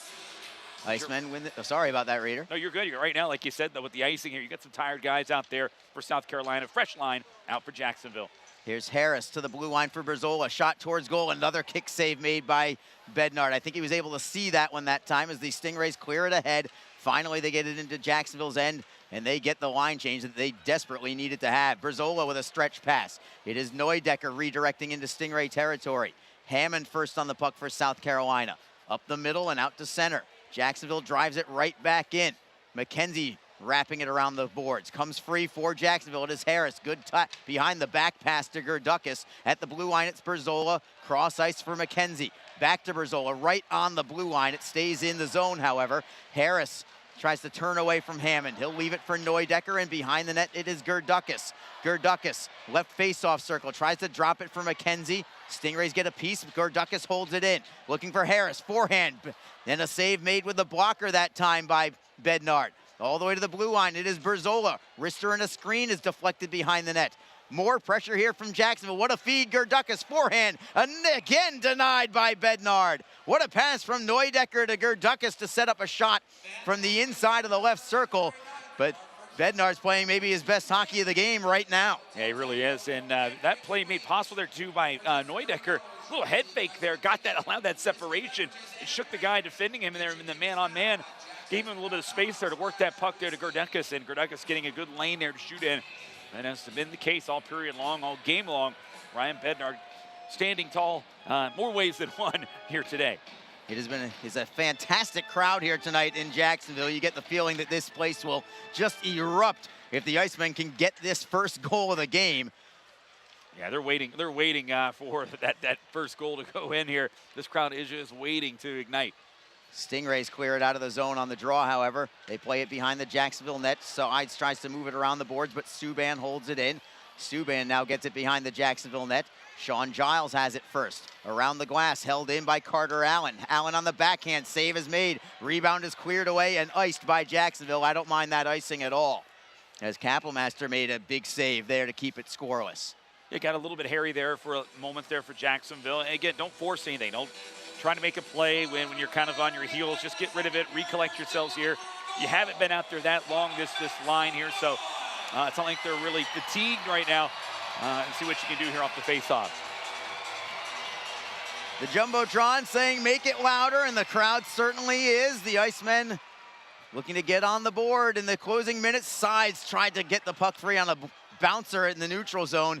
South Carolina, kind of in a last-ditch effort, got a piece of it out of midair, preventing Sides from starting that attack. Now it is Ben Howarchuk for the Icemen. Over the blue line, looking for Sides. Sides, I think, was looking for more of a drop pass, but the Icemen get it right back. McCallchuk blocked in front, centering feed, loose in the slot, and the Stingrays skate away with it, and they'll play it to the neutral zone. The Icemen are banging on the door, but they have not knocked it down yet. Final minute of play in the second period.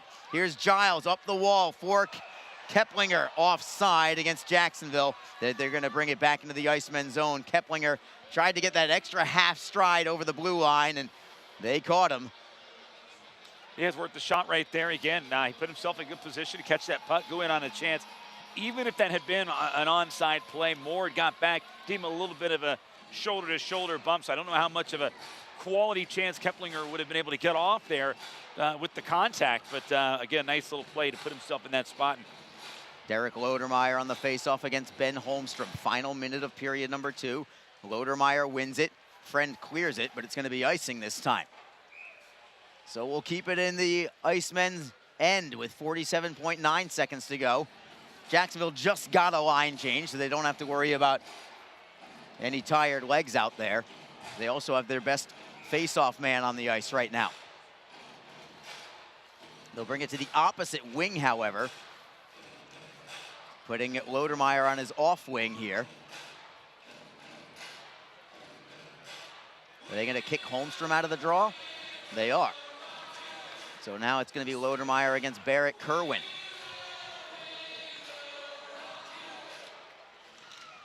Nobody can get the handle. Now the Stingrays do in front. Poke check by Kapelmaster, who lost his goaltender stick on the play. He tries to get it back quickly. Wrist shot is deflected wide. Kapelmaster does have his lumber back now as Jacksonville ends up with the puck behind the net.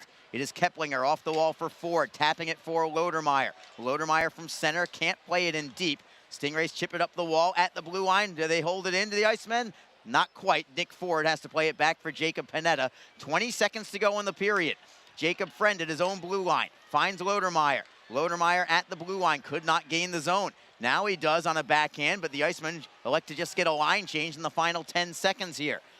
It is Connor Moore with an outlet pass. Finds Gentile at the blue line, wrister on goal. Kicked aside by Kapelmaster as the horn sounds. And just as we were at the beginning of the game, just as we were after one period of play, here we are again. We remain 0-0 after 2 periods. Yeah, defensive struggle here tonight. Both teams playing sound, and both goaltenders, doing what they have to do here to keep the puck out on those quality chances. And goaltenders clinic here tonight. It's going to be another tightly contested opportunity for both teams to try to eke out a win. And I expect much more of the same here in the third period. So we'll see how it plays out. But it is tight out there, really, for the second consecutive night. Shots on goal in the second period. Jacksonville with 11, same as the first. They have 22 through 2 periods. South Carolina also gets 11 shots on goal. Their 2-period total is 19. We will take a break and return in a moment. Time to go through the South Division standings for you. We have not done that in a little while, and I guess with points percentage now being the #1 way to declare standings, we'll go through it that way as well as by points. I think it's maybe appropriate to go in both directions there with the South Division standings.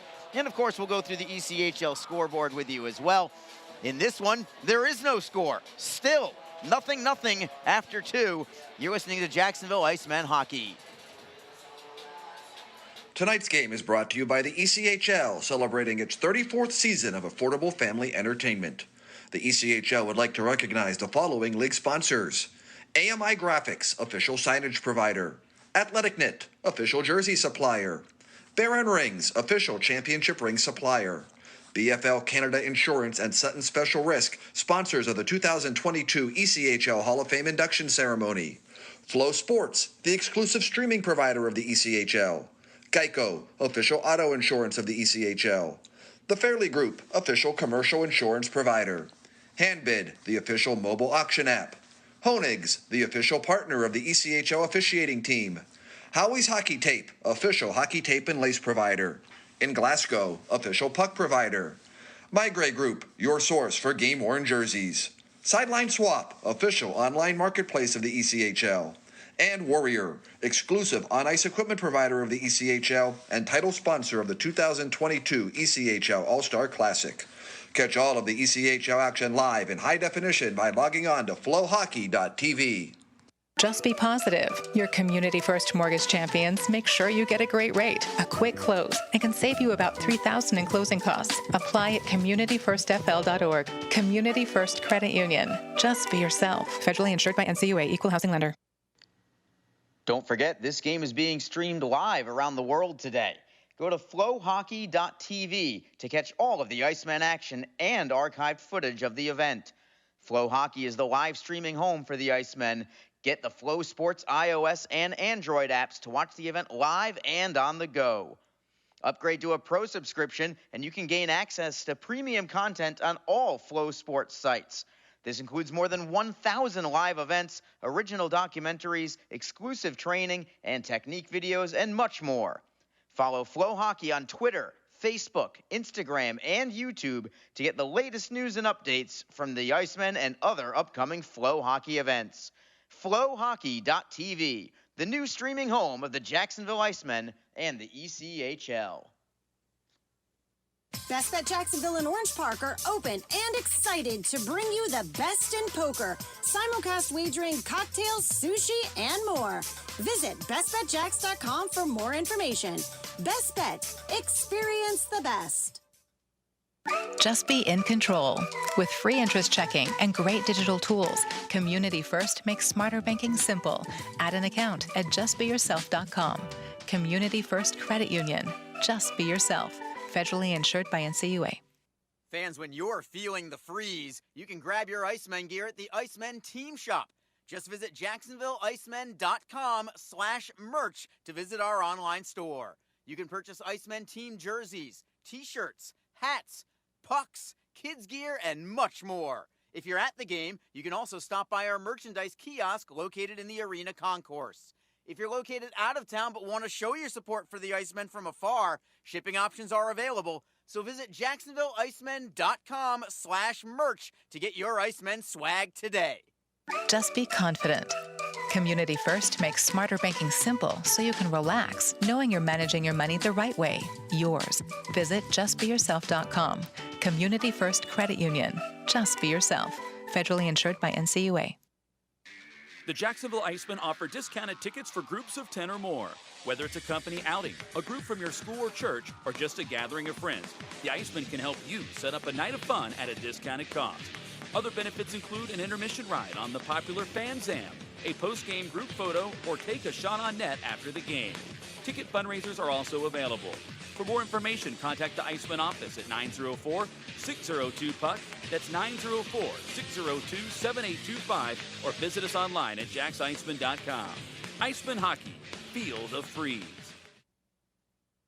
Hi, everyone. This is Allie McDeal from the Best Bet Poker Rooms. Experience the popular Vegas-style game, Fortune Pai Gow Poker. Both locations are now playing face-up Pai Gow. It's more fun to play than ever. You could win up to $25,000 on a single $5 bet. Come play at either Best Bet location today.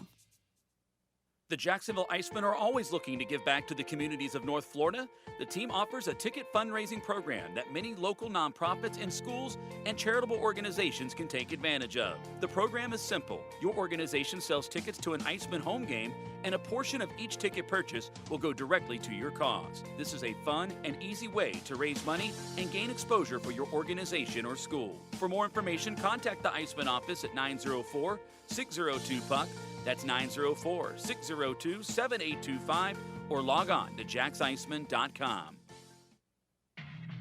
NHL players have amazing talent, and some of the very best developed right here in the ECHL. Beagles in, he scores.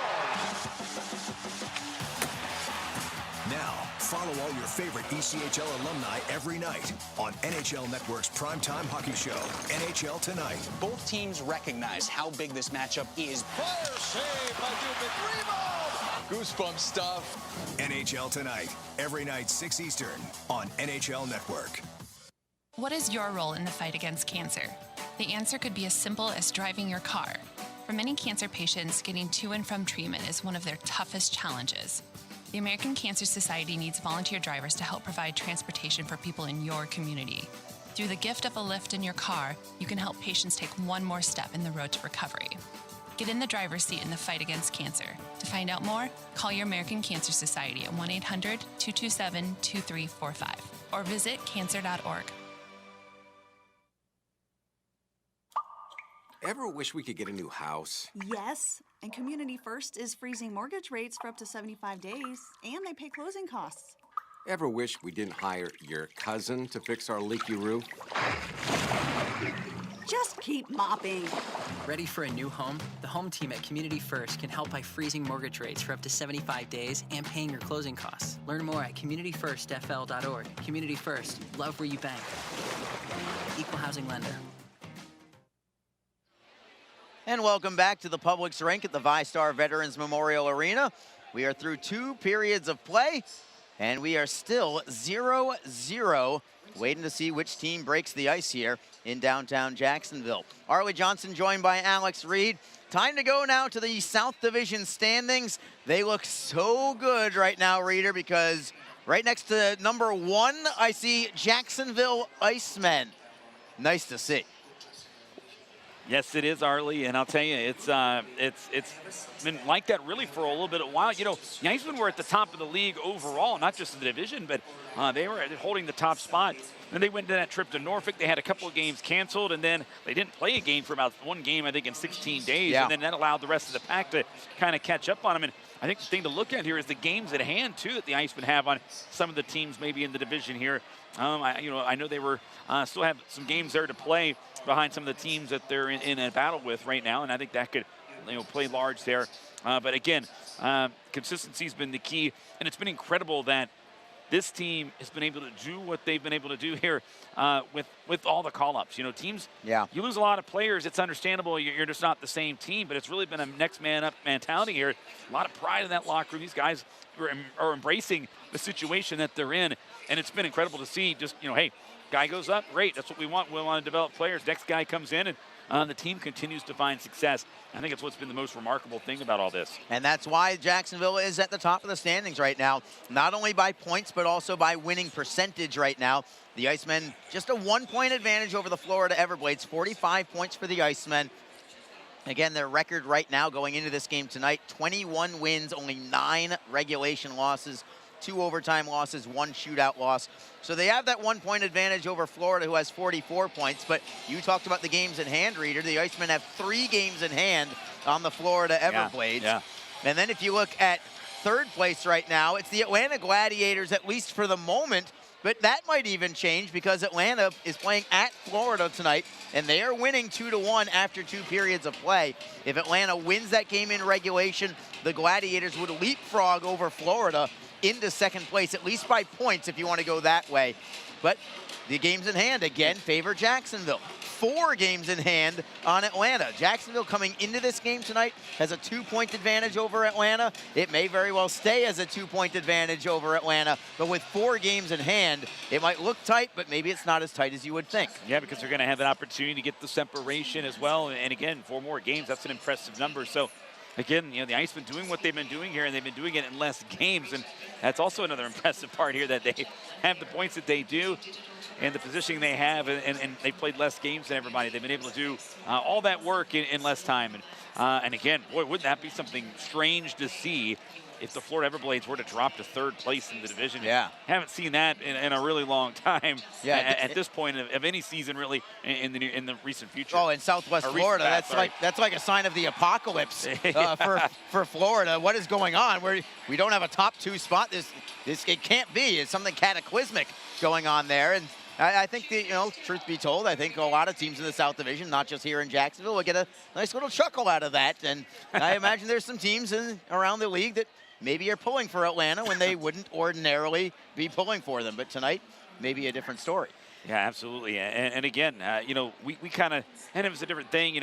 We weren't surprised in how the playoffs worked out last year. You know, Florida ended up being the #1 seed. And listen, that's a great program down there without question. They were the #1 seed, but we were going into those playoffs there thinking no matter who they saw in the first round was going to give Florida all they can handle.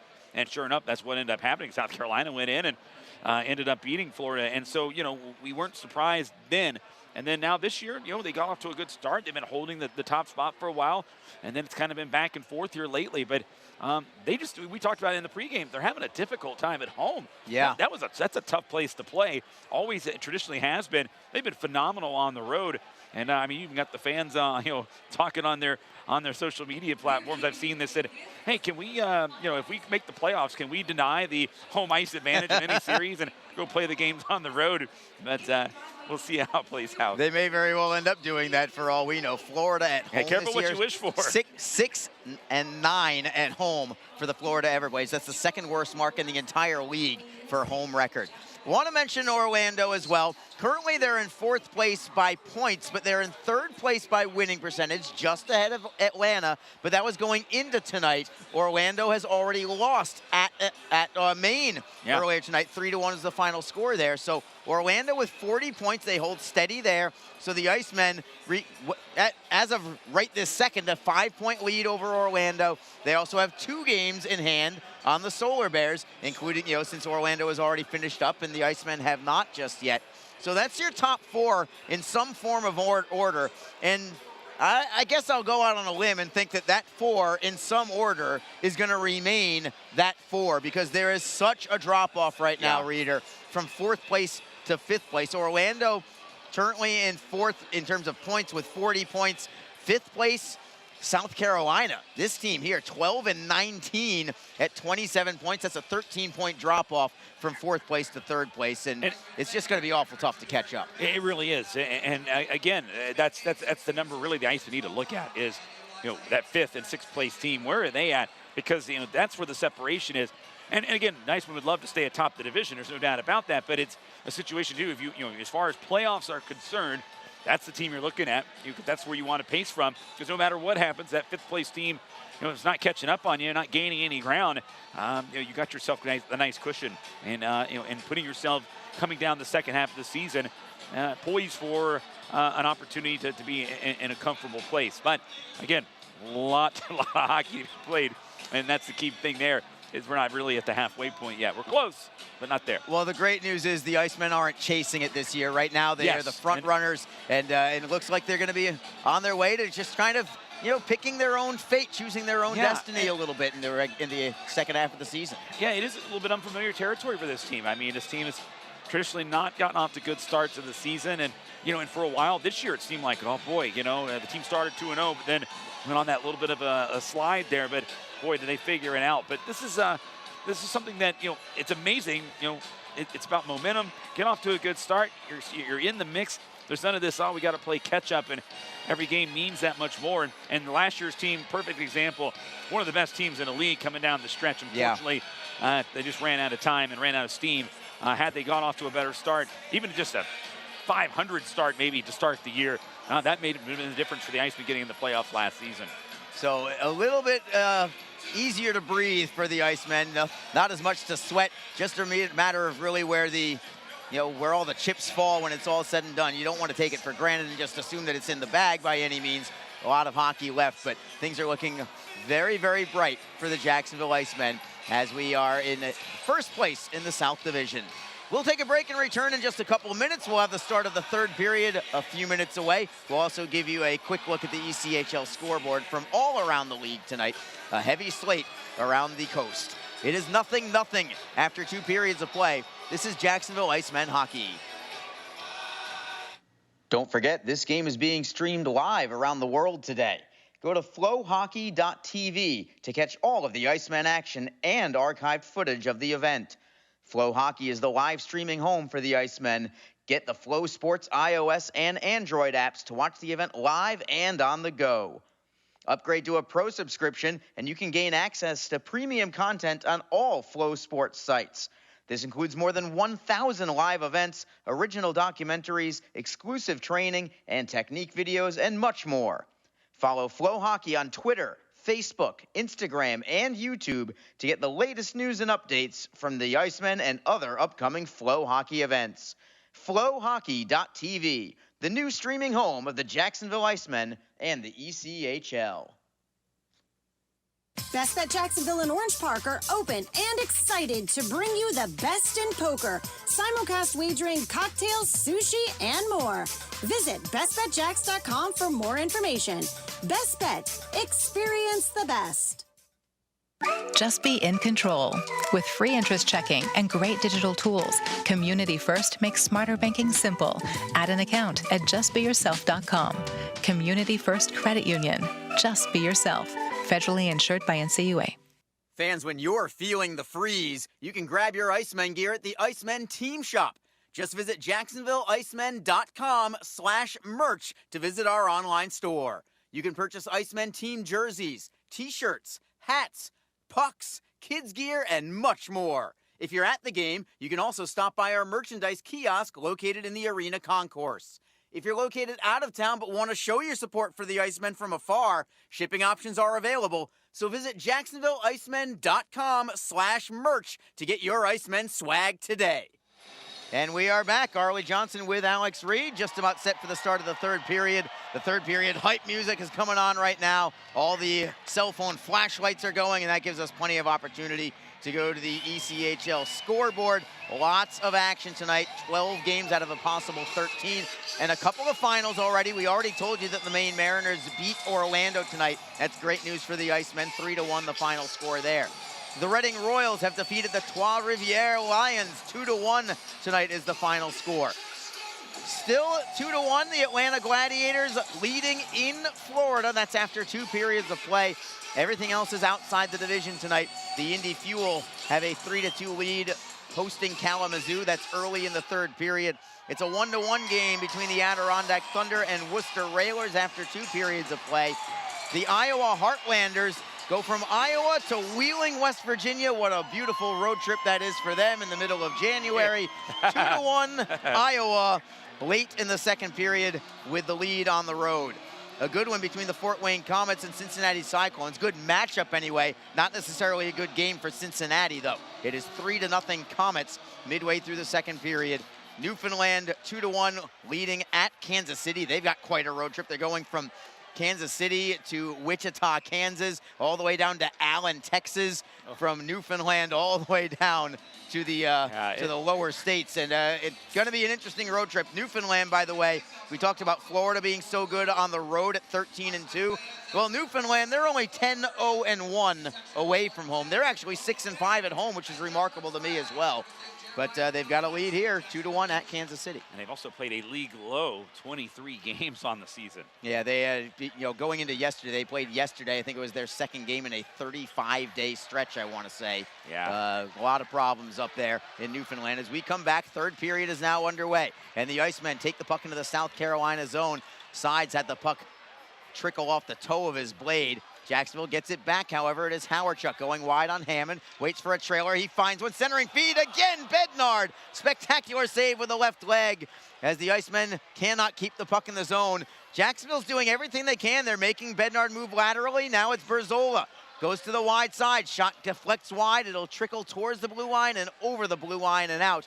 Jacksonville's doing what they can, trying to move Bednard from post to post, but he is just getting there time and again as Panetta gets a shot away. Again, a beautiful save by Bednard with the blocker. Might have gone wide, but Bednard couldn't take that chance. And man, what a spectacular night Ryan Bednard is having tonight. Yeah, no kidding. That was a great play there set up by Jacob Panetta. He got the puck deep and he angled it purposely off the boards, only to play it to himself and get that shot off that Bednard stopped. That was a nifty, kind of intuitive play there by the rookie blue liner, Panetta. Bouncing puck at center. The Icemen take it to the blue line. No further than that. Carter Allen tries to work it free from Abbott Gerdukas. He'll play it deep in his own zone in order to maintain control. It is Subban wheeling it behind the net for Carter Allen. Neudecker is on the forecheck, trying to create a turnover. Comes to the blue line, but the Stingrays lose it. They keep it in the zone. It is Gerdukas. Great shift away from a man. Rister in a screen. Pad save is made by Bednard. That was more a positional save with people in front. And South Carolina comes back. Isaacson over the blue line. Drops it for Floric. Floric hounded by Harris. Harris knocks the puck free. Well done there by Brendan Harris in his Jacksonville Icemen debut, knocking it to center ice. Go ahead, Reader. So we saw that in that last exchange, though. The Icemen, firing the puck from up high with a screen in front. That's what they got to continue to do. That is the best way, and it may be the only way, to beat Bednard here tonight.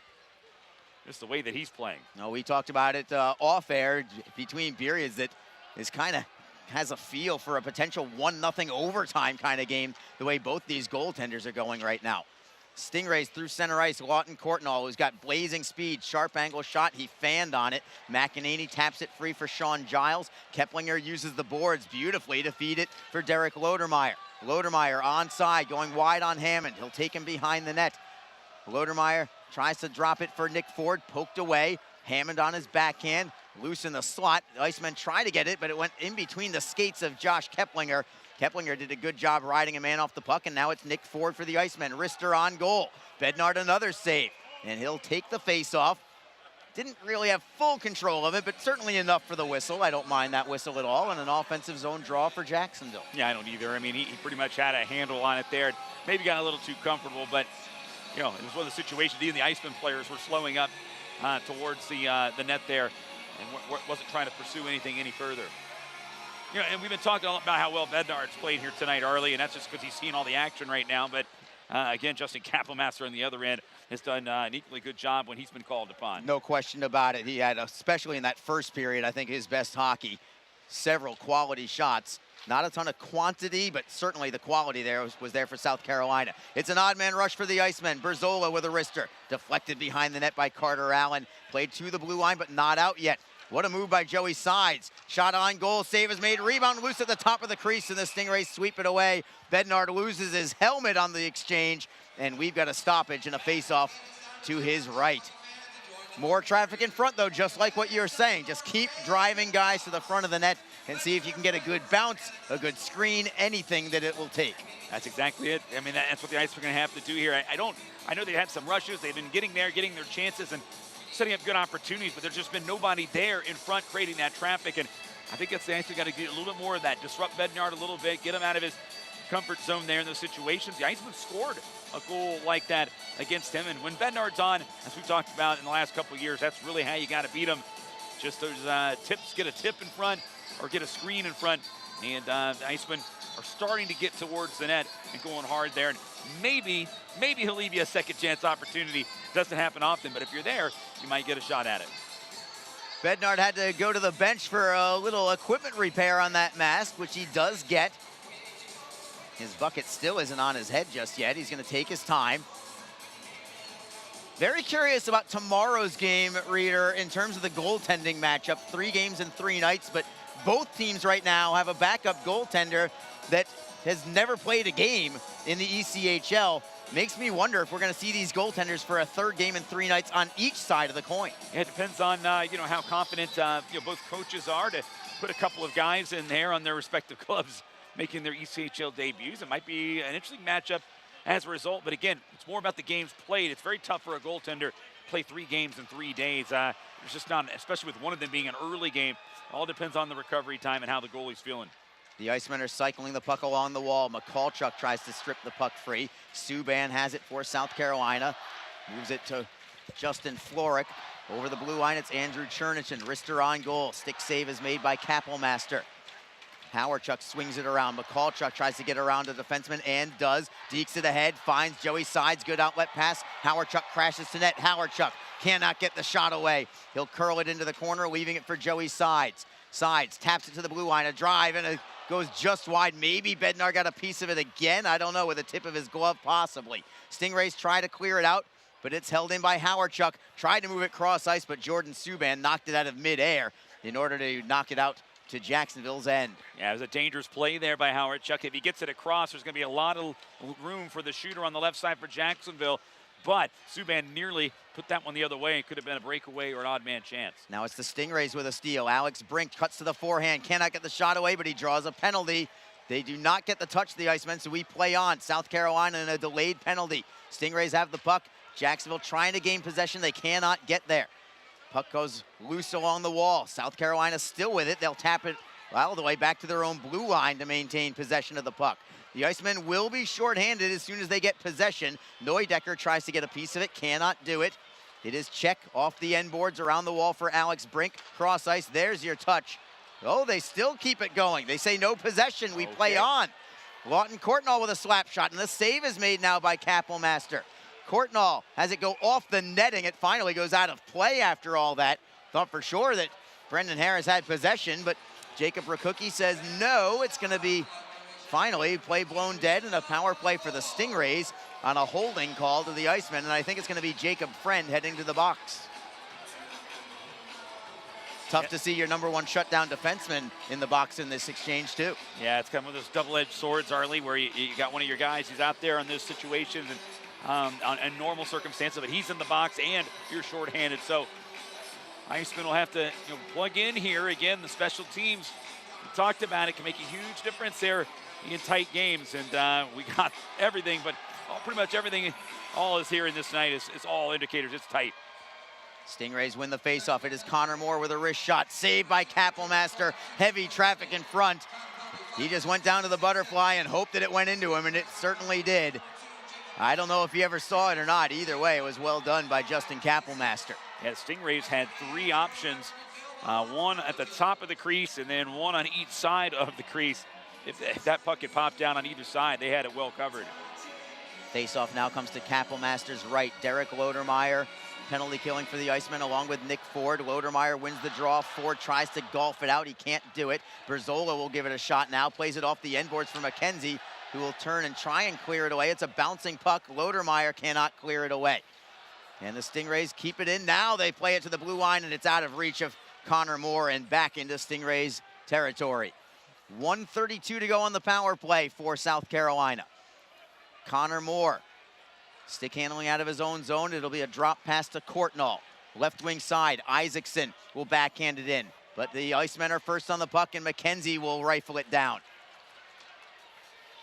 Bednard leaving the puck for Jordan Subban as the Icemen get a line change. It's now Abbott Gerdukas and Ben Howarchuk as penalty killers with Austin McEnany and Sean Giles. Subban in the neutral zone. Looks for the drop pass. He'll find it in Chernichin. Chernichin, a clean entry into the zone on the right wing. Centering feed. Shot is blocked in front. Gentile maybe even fanned on it possibly, but the Stingrays still have possession. McEnany takes the body on Floric. Now stepping in for the double team is Sean Giles, trying to just pin it up along the wall.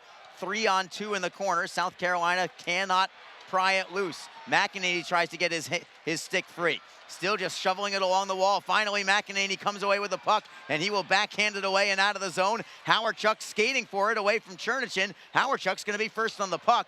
Takes a hit from Chernichin. Stingrays get possession. Only 24 seconds left on the power play. It is Subban over the blue line. Cannot get the shot away. It comes loose for McKenzie behind the net. He will turn and clear it all the way down, and that should just about do it on this power play for South Carolina. Beautiful penalty killing again from Jacksonville. Yeah, critical kill there for Jacksonville here in this third period of play. And play continues here, so they're going to get back to full strength. And here we go, Harley. Another great ride here in this weekend here between these two teams. It has been like this all weekend long, a defensive battle. No doubt, no question about it, as Kappelmaster has to handle a one-hopper from center ice. He will cover it and take the draw. We'll take a break with 12:22 to go in period number 3. Still, Jacksonville nothing. South Carolina nothing. This is Jacksonville Icemen hockey. Tonight's game is brought to you by the ECHL, celebrating its 34th season of affordable family entertainment. The ECHL would like to recognize the following league sponsors: AMI Graphics, official signage provider; AthleticNet, official jersey supplier; Baron Rings, official championship ring supplier; BFL Canada Insurance and Sutton Special Risk, sponsors of the 2022 ECHL Hall of Fame induction ceremony; Flow Sports, the exclusive streaming provider of the ECHL; Geico, official auto insurance of the ECHL; The Fairley Group, official commercial insurance provider; Handbid, the official mobile auction app; Honig's, the official partner of the ECHL officiating team; Howie's Hockey Tape, official hockey tape and lace provider; In Glasgow, official puck provider; My Grey Group, your source for game-worn jerseys; Sideline Swap, official online marketplace of the ECHL; And Warrior, exclusive on-ice equipment provider of the ECHL and title sponsor of the 2022 ECHL All-Star Classic. Catch all of the ECHL action live in high definition by logging on to flowhockey.tv. Thank you so much for being with us tonight on Flow Hockey or Mixler, wherever your platform happens to be. Along with Alex Reed, this is Arlie Johnson with you. A dandy again of a game, 0-0. This is not a game for offense, but it has been tight throughout, and the Stingrays have the puck as we resume play in the Jacksonville zone. Centering feed comes up high. Harris knocks it free, gets it over the blue line and out to center. Loose puck there, and Jacksonville still has possession. It's Gerdukis trying to find Harris on the left wing side. On a poke check, Harris gets it back onside, looking for Giles. In the slot, it's Gerdukis trying to find Harris. Backhander in front of her. It was Neudecker, rather. Trying to bank it in was Gerdukis. Had the right idea, but he couldn't put it off the leg of Bednard. South Carolina, dangerous play. Man, are they fortunate to get that puck out of the zone as Alex Brink circled right in front of his own goaltender, right at the crease. Here's Neudecker again for Jacksonville. For Gerdukis on the right side, beats a man. Centering feed is blocked, however, by Czech. And Damian Czech brings it up the right wing side for Gentile. Derek Gentile will knock it in to the right side of Kapelmaster. Austin McEnany first on the puck, but he's immediately double teamed. Giles comes in there trying to help out. Third man in for the Icemen is Bauer Neudecker, looking to pry that puck loose in the corner. Still tied up along the wall. Neudecker finally does come away with it. Feeds it for Howardchuk. Howardchuk to the blue line, not out yet. Czech holds it in at the left point. He'll move one wide. The Icemen now get a steal. Howardchuk taken down, no call. Stingrays hold it in the zone because of it. Shot is blocked now from Jacksonville. They do clear it away. Here comes Harris trying to knock the puck free. He does get it to center, and he'll play it in deep. Jacksonville gets a line change with 10:38 to go in the third period of a scoreless hockey game. For South Carolina, Bryce Martin up the left wing side, off the wall, finding Gentile, defended by Jacob Friend. Friend so solid defensively, takes Gentile down immediately, never allowed him a breath along the wall. As the man falls down on the puck, and I think we're gonna have a stoppage in play in the faceoff in the Jacksonville zone. Jacob Friend has just become so reliable on the back end, Alex. You just know that if he's out there, he kind of calms things down, but he always seems to make the right read, makes the right play. The definition really of a steady blue line defenseman. Yeah, he's developed nicely here. Again, you could put him in that conversation. Was a guy who got a lot of playing time last year, but he had to go through some of the growing pains. There were some mistakes along the way. We know how tough he is, but boy, he has really worked on his game. He was in great shape. I saw him in training camp, and you could tell that he had worked all summer. You could tell he's taking his second season in his pro career very seriously, put himself in a good position, great shape, and I'm not surprised at all with the way how he's put this season together for himself. Stingrays ice the puck. We're gonna have a face-off back in South Carolina's end.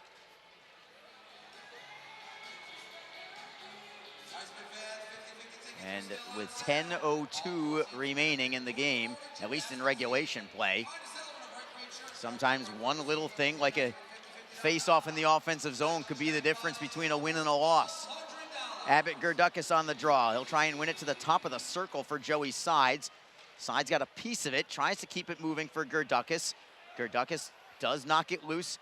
South Carolina, however, comes away with the puck. It is Nick Isaacson, a two-man rush for now. Stingrays are onside. They'll play it towards net. Kapelmaster will stick it aside. Puck comes all the way out of the zone as the Stingrays threw it blindly into the high slot, and it ends up all the way out to center ice. Isaacson for South Carolina. Shifting from left to right as he gains the red line. Tried to clear in, but he put it over the glass and out of play. We'll have a stoppage in play, no delay of game there because Isaacson was already in the neutral zone. So we'll take a break with 9:32 to go in the third period. It's Jacksonville nothing, South Carolina nothing. This is Jacksonville Icemen hockey. You are feeling the freeze. You can grab your Icemen gear at the Icemen Team Shop. Just visit jacksonvilleicemen.com/merch to visit our online store. You can purchase Icemen team jerseys, t-shirts, hats, pucks, kids gear, and much more. If you're at the game, you can also stop by our merchandise kiosk located in the arena concourse. If you're located out of town but want to show your support for the Icemen from afar, shipping options are available. So visit JacksonvilleIcemen.com/merch to get your Icemen swag today. Just be confident. Community First makes smarter banking simple so you can relax, knowing you're managing your money the right way, yours. Visit justbeyourself.com. Community First Credit Union. Just be yourself. Federally insured by NCUA. 0-0 with a face-off at center ice, as if the last 50 minutes never even happened with a center ice face-off draw. Only 50 minutes have happened, and we are still scoreless. Each team 0 for 3 on the power play. Both penalty kill units fantastic. Both goaltenders really the story, though, tonight.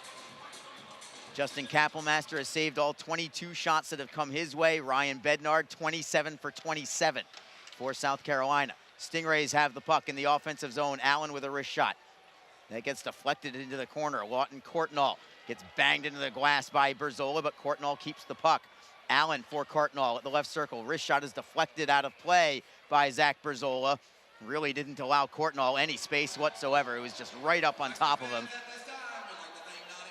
And the draw will come to the right side of Justin Kapelmaster. I'm noticing on every defensive zone draw for Jacksonville, any chance that Nick Luco can get, he's sending out Derek Lodermeyer for the faceoff. It's just too important. If there's a chance, if it's not an icing, he's your guy on the back end. Yeah, he really is. He's been in this situation really since last year, his rookie year. They had a lot of confidence in him in these situations, and certainly, I think he's even better on his faceoffs this year than he was last season. Kapelmaster with a glove save, relatively routine on a wrister from about 50 feet away. The Icemen and Stingrays have already had a 1-0 game this year. South Carolina came away with that win, and it was here in Jacksonville. Yeah. But maybe time to turn the tables a little bit on that one.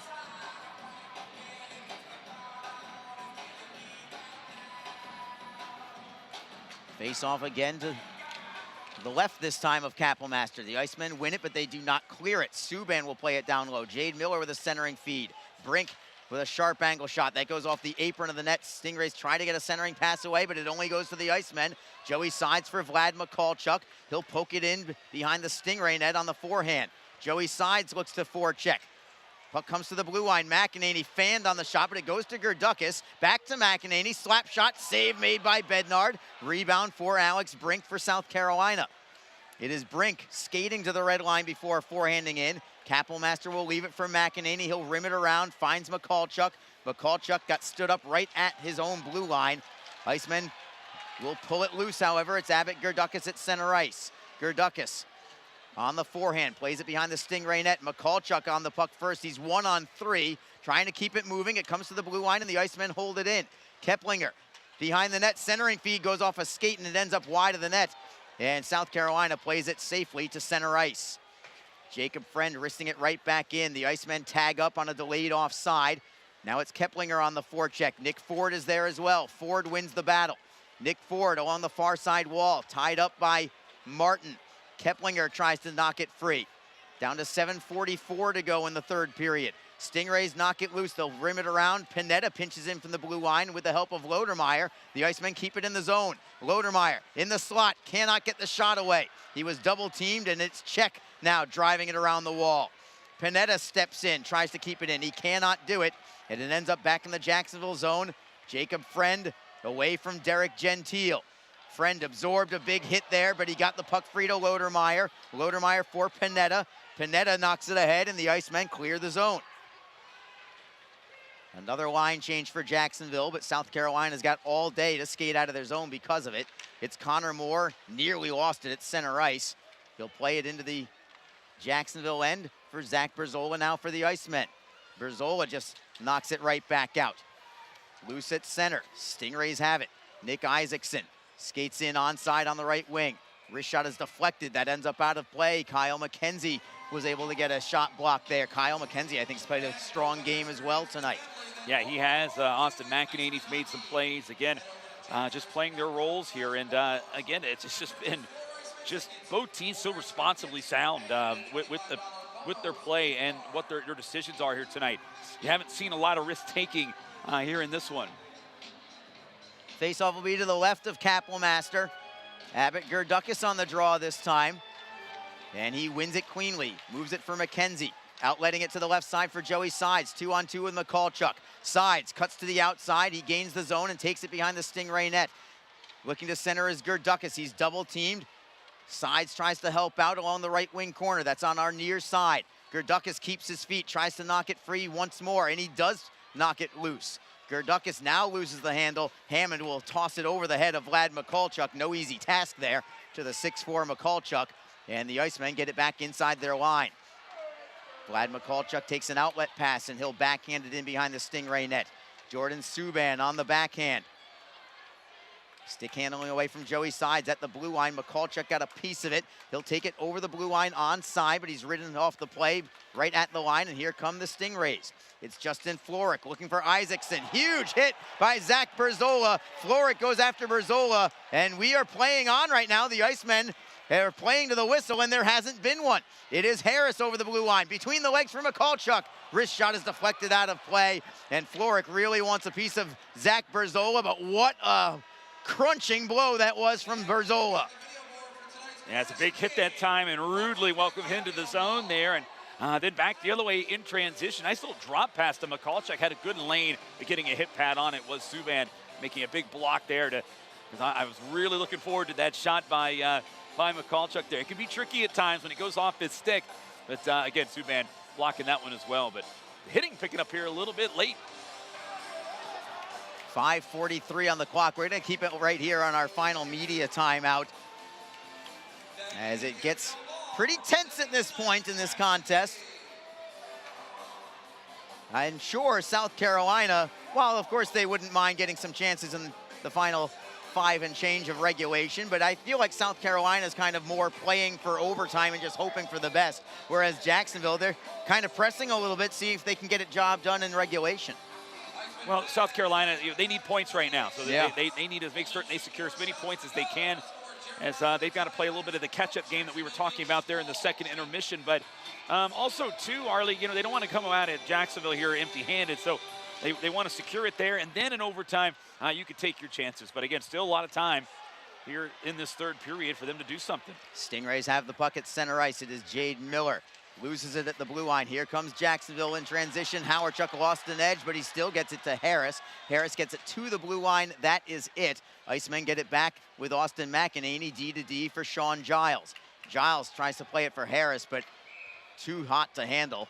That was an aerial pass that Harris had little chance of getting a piece of, and it's icing because of it. We'll bring it into the Jacksonville end with 5:18 on the clock. Shots on goal still 28-23 in favor of the Icemen. And from Jacksonville's perspective, they don't mind this game going to overtime. They want the 2 points. They don't care if it's in regulation or in overtime. It'd be a different story if they were facing a Florida or an Orlando, teams that they're kind of, in the thick of the standings with. But with South Carolina so far down, give them a point. As long as the Icemen end up hitting 2 when it's all said and done. South Carolina with a slap shot. That is blocked by Jacksonville. Here's Howardchuk for Neudecker. Couldn't handle the indirect feed off the boards, and the Stingrays take it back into the offensive end. And Kapelmaster got a piece of that with the right arm. That was a quick shot from, I believe it was Alex Brink. It was. I think that stunned Kapelmaster a little bit. He got just enough with the right arm and knocked it out of play. Yeah, there was a good quick release on that shot. You're right, it did stun him a little bit.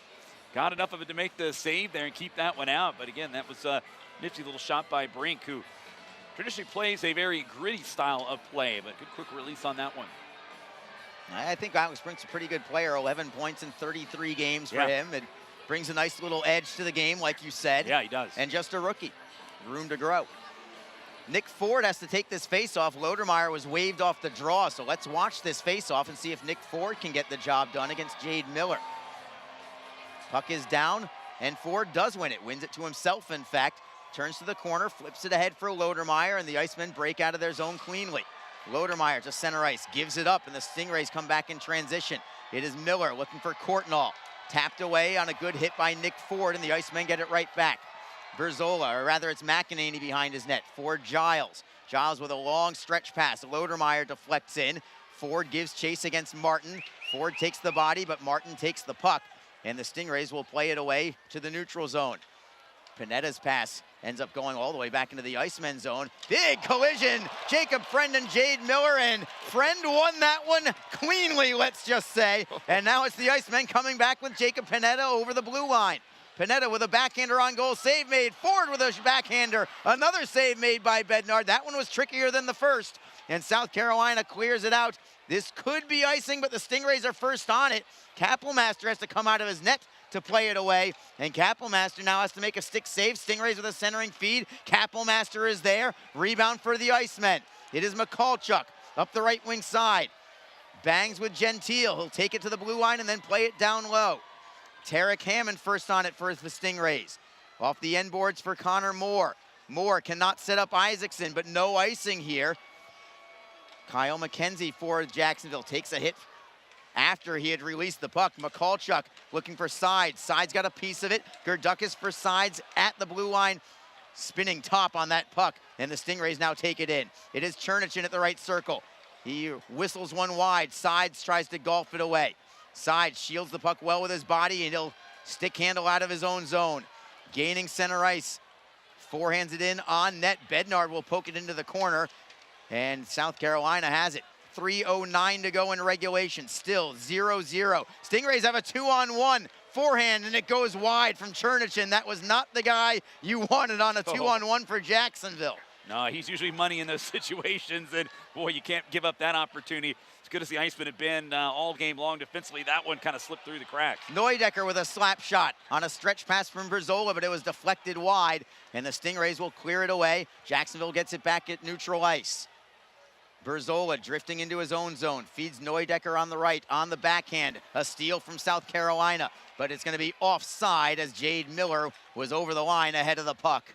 Yeah, it was a fortunate offside there. Neudecker was trying to backhand it on the far wing by the benches there, but got knocked down.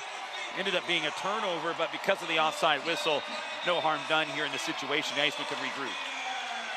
Face off in the neutral zone with 2:34 to go in a scoreless hockey game. It's been tense.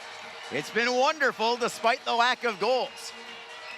Not every game's going to be a 5-4, 6-5 kind of game. This is a hockey purist's dream right now. Jacksonville has the puck.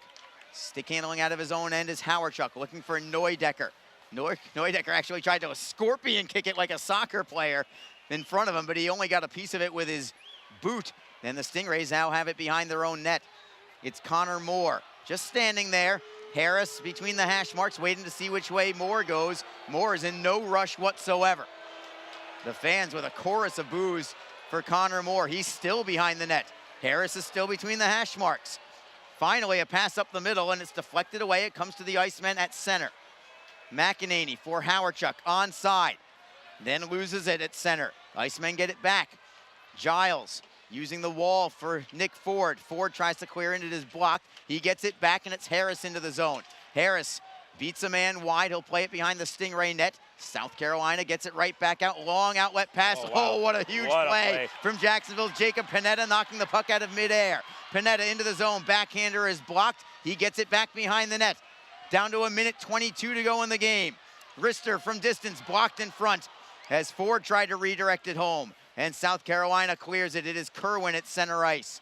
Barrett Kerwin passes well in front of his teammate. Jacksonville clears it off glass and out to the South Carolina blue line. Let's go back to that play from Jacob Panetta there, Reader. Yeah, it could have potentially been a saving opportunity play there. He batted it down in midair and just kept it on his stick because South Carolina had a man streaking down, and he had separation.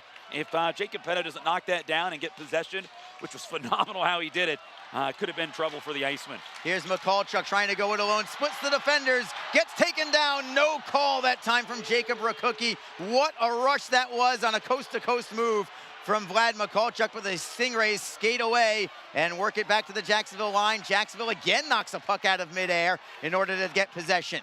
27 seconds to go in regulation. It is Mikulchuk. A backhand feed for Gerdukas. The Icemen are onside. Gerdukas behind the Stingray net. Looks to move it in front. He'll go all the way to the blue line.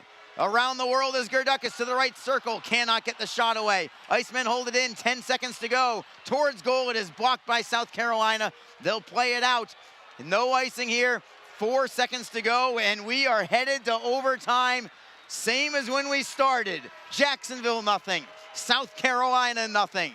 And we will go to overtime with a pair of shutouts on the board right now. What a game this has been. But both goaltenders the story tonight. Shots on goal in that period. Jacksonville with 7. They have a 3-period total of 29. South Carolina with 8 shots that period. They have a 3-period total of 27. And Reader, now we head to OT. Jacksonville 3-2 in overtime this year. All 3 wins courtesy of Ben Howardchuk. Yeah, he's got all 3 goals here. He's actually tied for the league lead in overtime winning goals. And I would expect to see a lot of him here with his speed and ability here in this extra session here. And again, here we go, scoreless in 2 in overtime. And Arlie, I'm bringing up a game from last season, March 11th, 2021, Greenville at Jacksonville.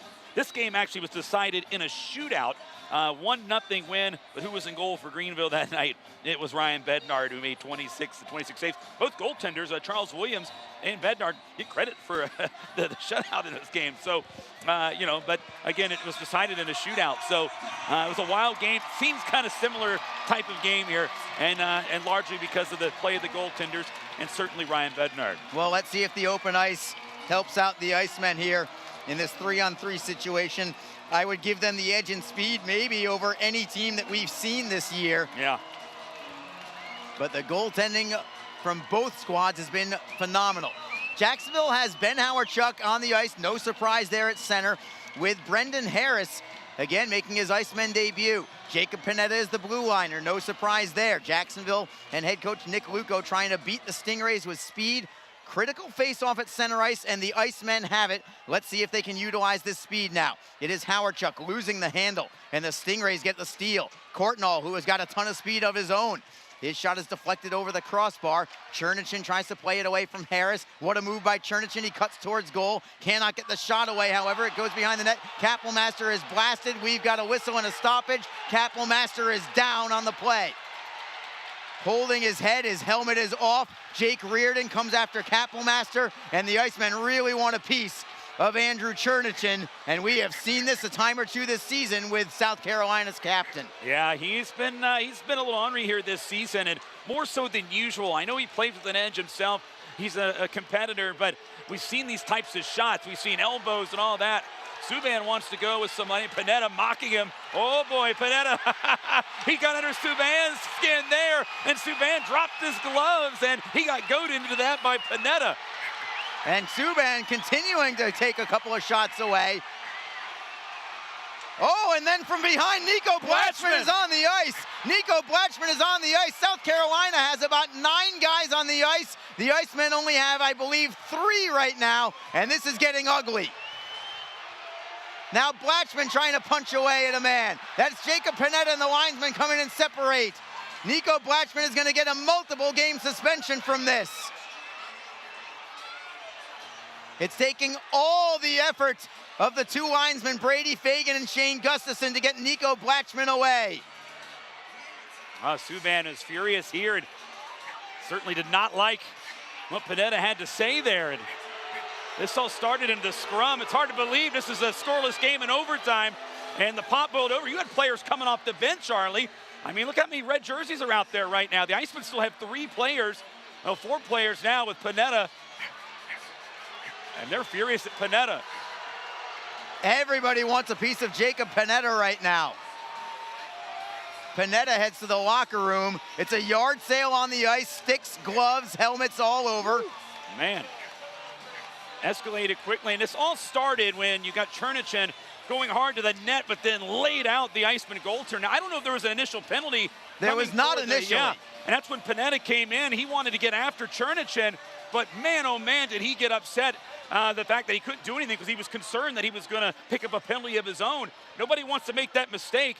Blatchman comes off the bench, and well, we know what the antics he can get up to here, but very rare sight to see this here in a scoreless game where you haven't seen a lot of this here in overtime. Oh, Subban's back on the bench, and he's yelling at the Iceman bench. He is livid. Absolutely beside himself right now is Jordan Subban. Oh, man, Subban again. He's being restrained now by the trainers on the bench. He's trying to get at the Iceman bench. Panetta, who got into it with him, has already been sent down the tunnel, and so will Subban. Can't wait to see what the penalties are going to be here.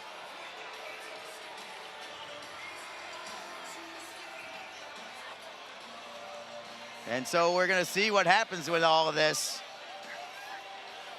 I don't know what the calls are going to be. Andrew Chernichin, who blasted Kapelmaster in the first place, is at the top of the referee's circle as if nothing happened. Yeah, I think we're getting word here. I saw some Iceman players running down the tunnel. Makes you think that maybe Subban's going down the hallway to get after Panetta. And now we got... And Blatchman, for that matter. And Blatchman, yeah, we've seen him in the hallway before games this season, barking at the Iceman players. So it's not out of the realm of possibility. We don't know what's happening back behind the tunnel there, but boy, oh boy, was Subban, he was angry. And we'll see how this plays out here. You got both sides very heated. It got real emotional there. Now they got to pick up some blood splatter there on the ice, and we got a little bit of a delay here. I don't know how this is going to play out, Arlie. I mean, if you're the official right now, Jacob Rookie, you've got your hands full. You've got a scoreless game in overtime, and then you got to figure out this mess. You got a guy who hits a goalie, which kind of got the tempers going, and then you've got a couple players just going mad at one another, and then you've got players coming off the bench as well. So, I mean, I don't think he wants to put anybody in a position where, you know, they get shorthanded and potentially cost him the game, but there was a lot that happened there. Oh, tempers are boiling over for sure. Let me go back to the initial hit on Justin Kapelmaster and try and tie this part up. Yeah. He is okay. Yeah, we didn't get that far, but he is okay. He's standing up with his helmet back on his head right now. He's actually at his team bench right now, talking with Iceman backup goaltender Steven Mundinger. So he is going to be fine. And now let's see what happens with the penalties. And I do not envy Jacob Rookie here or the linesman Brady Fagan and Shane Gustafson to see what these penalties are going to be. There's going to be long-term effects for at least one person, Nico Blatchman, who came off the bench to get involved with this. But possibly even more than that. It's hard to say right now. Yeah, to get into an altercation. But the emotion of, you know, really what happened here. This is, it's going to be interesting to see how this plays out. Now you got the classic goaltender playing catch game here in these situations. And Bednard tossing it down to Kapelmaster, who obliged. And then Bednard flips it over the glass there and gives a souvenir to a fan here. This has been quite the night, that's for sure. Just 23 seconds into overtime. It took 6 periods and a couple of seconds, but tempers finally just too much. And it all broke loose in the opening moments of overtime here. Nothing is on the board yet in terms of penalties. Jacob Rookie is going to talk to South Carolina head coach Ryan Blair first to see what's going to happen from all of this.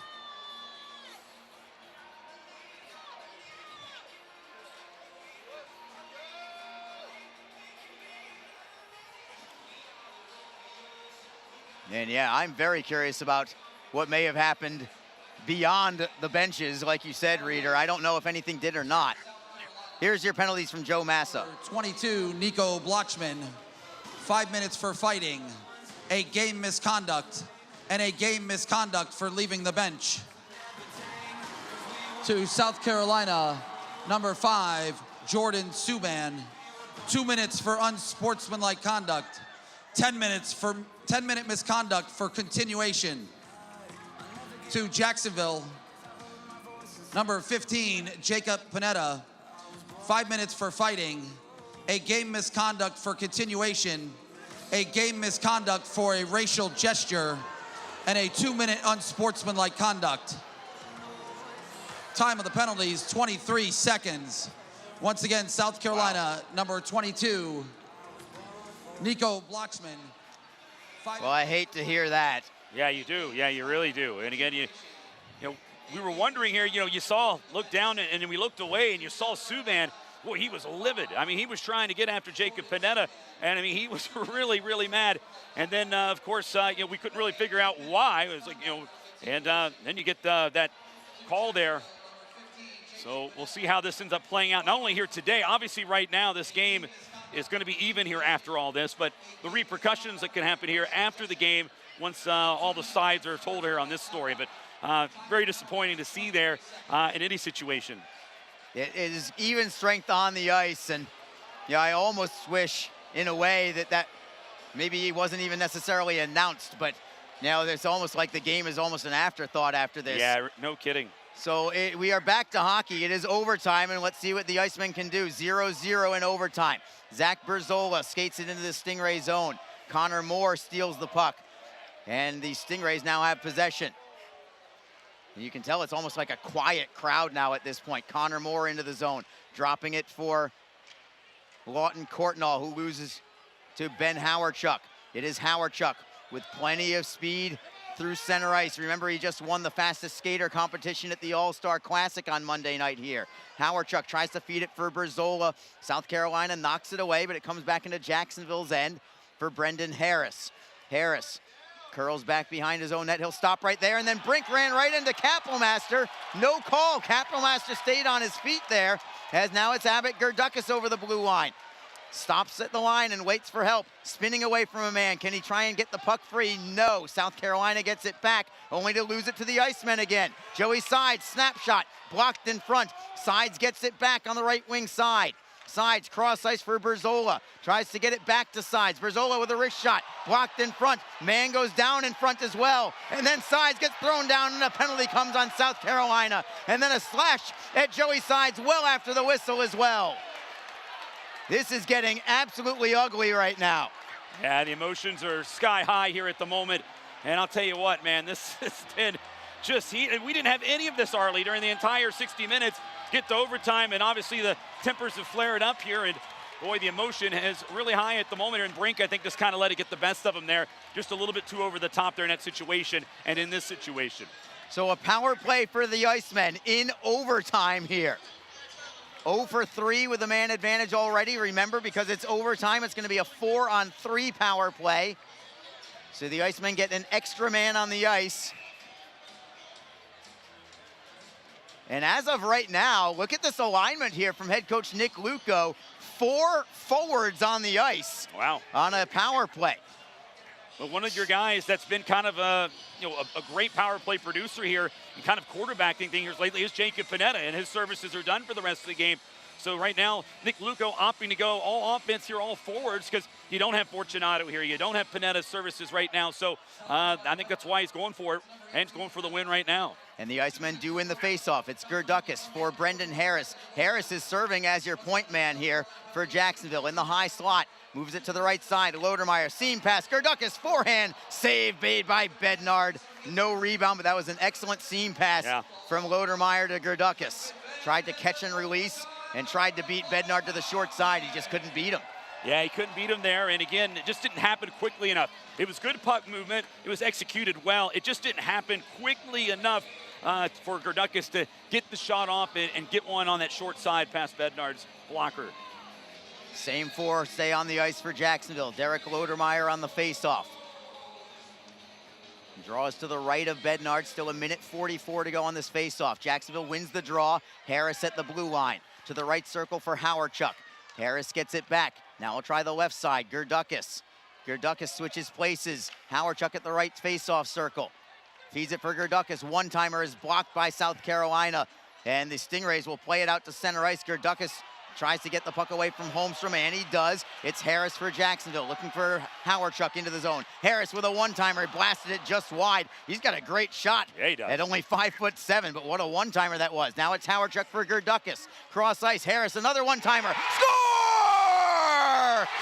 Brendan Harris in his Icemen debut puts the Icemen on the board. 1-0, your final score in overtime. On a rocket top shelf glove side, and the Icemen have defeated South Carolina in overtime tonight by a final score of 1-0. Wow, welcome to the Jacksonville Icemen. Brendan Harris, you heard the little clink on the bar and down, and puts an end to this game, 1-0. What a contest here. And the fans erupting here at VyStar Veterans Memorial Arena. A lot of emotion in this game, and it's all being exhaled right now here by the faithful here in Jacksonville. What a game, what a contest. Both teams really battling hard, and hats off to both goaltenders. It is going to be Justin Kapelmaster getting his win here today, making 27 saves, and it's going to be the goaltender Ryan Bednard taking the loss in a solid outing as well, allowing just 1 goal on 32 shots. And man, oh man, boy, it's going to be interesting tomorrow in North Charleston. No doubt about that. 3 o'clock start time. You can catch that right here.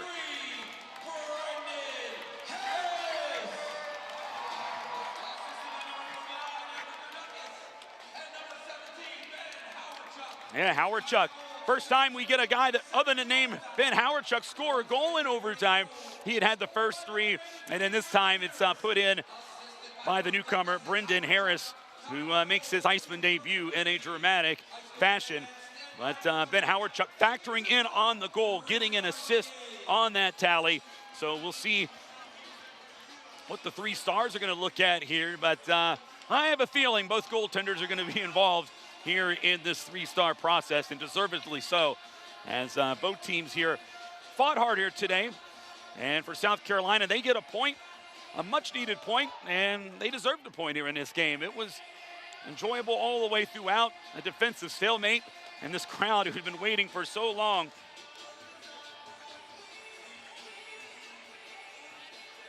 They waited so long here just to let out a cheer for their club, and they're able to do it right here. We'll have it 3 stars here in just a moment. Joe Massa will announce those. And then Arlie will be with our number 1 star here momentarily. Can these 2 teams meet again tomorrow, 3 p.m.? We'll send it down 3 stars first. 3 stars of the game. Your number 3 star from South Carolina, goaltender number 37, Ryan Bednard. Your number 2 star from your Jacksonville Icemen. Oh, welcome to Jacksonville, number 83, Brendan Harris.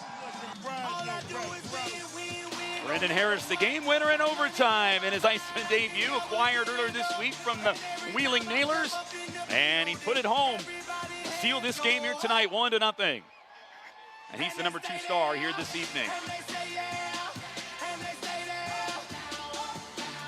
And fans, your number 1 star of the game for the 2nd night in a row with 27 saves, goaltender number 31, Justin Kapelmaster. And Justin Kapelmaster, number 1 star for the 2nd night in a row, gets the shutout here tonight, stopping all 27 shots faced here in this game. He's going to throw a couple T-shirts up and over the glass here. I think the shirt kind of came undone. And Harley, for the 2nd time in as many nights, will be joined by the Iceman netminder, Justin Kapelmaster, who was solid here today. Justin, we meet again. This time in a shutout performance. It took a little extra time, but ultimately the Icemen get the job done and continue on with a weekend sweep of at home here against South Carolina. Yeah, it was a great all-around win. You know, some games aren't going to be 5-4, 5-0, so for us to get the 1 goal in overtime, it was great. Things really seem to bubble over with the intensity in the overtime period. Does that kind of pick you guys up, and how does that carry over into the road game tomorrow? Because you guys play again tomorrow in Charleston. What do you expect for a potential carryover tomorrow? Yeah, I mean, it took a late hit. I really appreciate the boys sticking up for me there. I mean, that's what a team's all about, and, you know, hopefully we'll get the sweep in South Carolina tomorrow. How is your view of that Brendan Harris rocket to win the game? I just told him he should have been the 1st star, right? New to the team, 1st goal, but glad he got it, and I'm really happy for him. Congratulations once again. What a performance. Thank you. Thank you. There's your number 1 star, Justin Kapelmaster. Joe, back to you. Iceman fans, there he is, your H2 Health number 1 star of the game, goaltender Justin Kapelmaster. Alrighty, fans, you know what time it is. 9 lucky winners will be chosen off the targets.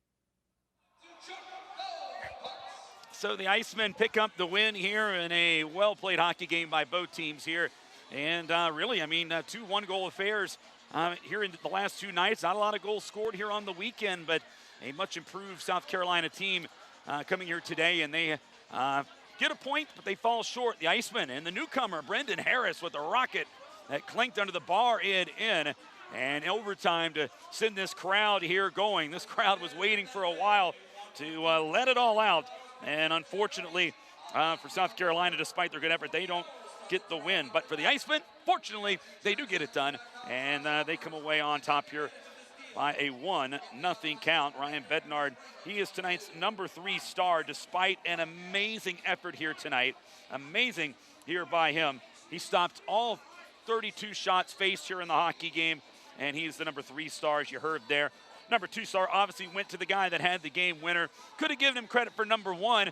Most cases, the overtime guy who scores the game winner is number 1, but your goaltender had a shutout tonight, so you give him the number 1. And Kappelmaster, tonight's number 1 star for the second time in as many nights, getting the shutout, stopping 27 of 27 shots here tonight. The goal came at 2:33. Brendan Harris, a one-time rip, gets it home. Gerdukas and Howardchuk pick up the assist on that tally. And that's how they score this one. South Carolina 0 for 3 on the power play. Jacksonville 1 of 5 with the man advantage. That was a power play goal. And again, we talk about it. Special teams makes a big difference in these tight games. And this one was no different here today. And it's a big win here today. Jacksonville on top as Arlie Johnson joins us here. This crowd of 8,153. We talked about it, Arlie, just the exhale. They've been waiting 62 plus minutes, 62 and a half to be exact here. And they get the what they came here for, and that was an Iceman W. Well, this place was an absolute pressure cooker, and you could sense it building as time would go on. I mean, we even alluded to it early in the third period that you and I talked between the second and third period that this had a 1-0 overtime feel to it all the way through, and that's exactly what we got. And I'll tell you what, Brendan Harris, welcome to Jacksonville. We didn't know that he had that kind of shot until maybe about 20 seconds before the game winner, because he let one rip on a one-timer that went wide on the play, and I think both of us were like, whoa, what? Didn't necessarily see that shot coming. No. 20 seconds later, there it is, and he just absolutely lasers one into the top shelf. Yeah, you alluded to that. He took that one hard shot. You said, boy, he's got a cannon. I was like, yes, he does. They teed him up one more time there, and as you said, goes into the net. That ended up being the winning recipe here to beat Ryan Bednard here today. And again, Kappelmaster, again, gets the number 1 star. He starting to become good buddies with him now. Yes, here, a little bit. Back-to-back nights, but gets the shutout win here today. And we've been talking about Bednard and how good he was, but Kappelmaster equally as good here in a 1-0 win. Yeah, Justin Kappelmaster has now allowed a grand total of 4 goals in 4 games for the Jacksonville Icemen. Wow. That includes a pair of overtime games. So his goals against average right now is under 1 as a member of the Icemen. I mean, I know it's only 4 games, small sample size, but it's not like it's just 1 game. I mean, he's had a lot of minutes, and he is absolutely carrying the team. I feel like, the defense is obviously doing their part too, but Justin Kappelmaster is carrying the team on his back right now, right when they needed to, with their other 3 goalies all up in the American Hockey League. Yeah, no kidding. Well, there you go. That's the tail of the tape of this one. But Arlie, the way this game ended, it sets up a big matchup tomorrow. It's going to be interesting from North Charleston Coliseum, as the emotions were high and tippers flared up late. And obviously another a chance for South Carolina to get back home. It's going to be interesting tomorrow afternoon at 3 o'clock at North Charleston Coliseum. Yeah, there's going to be a lot of people, myself included, that are going to be riveted to watching you and listening to you in this call of this game tomorrow, because it is going to be an absolute treat. I do not expect things to just kind of calm down from this one. No. I expect maybe a couple players not to dress tomorrow that would like to play, but they won't be allowed to by the league office. But I'm sure there's going to be plenty of other people that'll be there to pick up the slack on both sides of the fence there.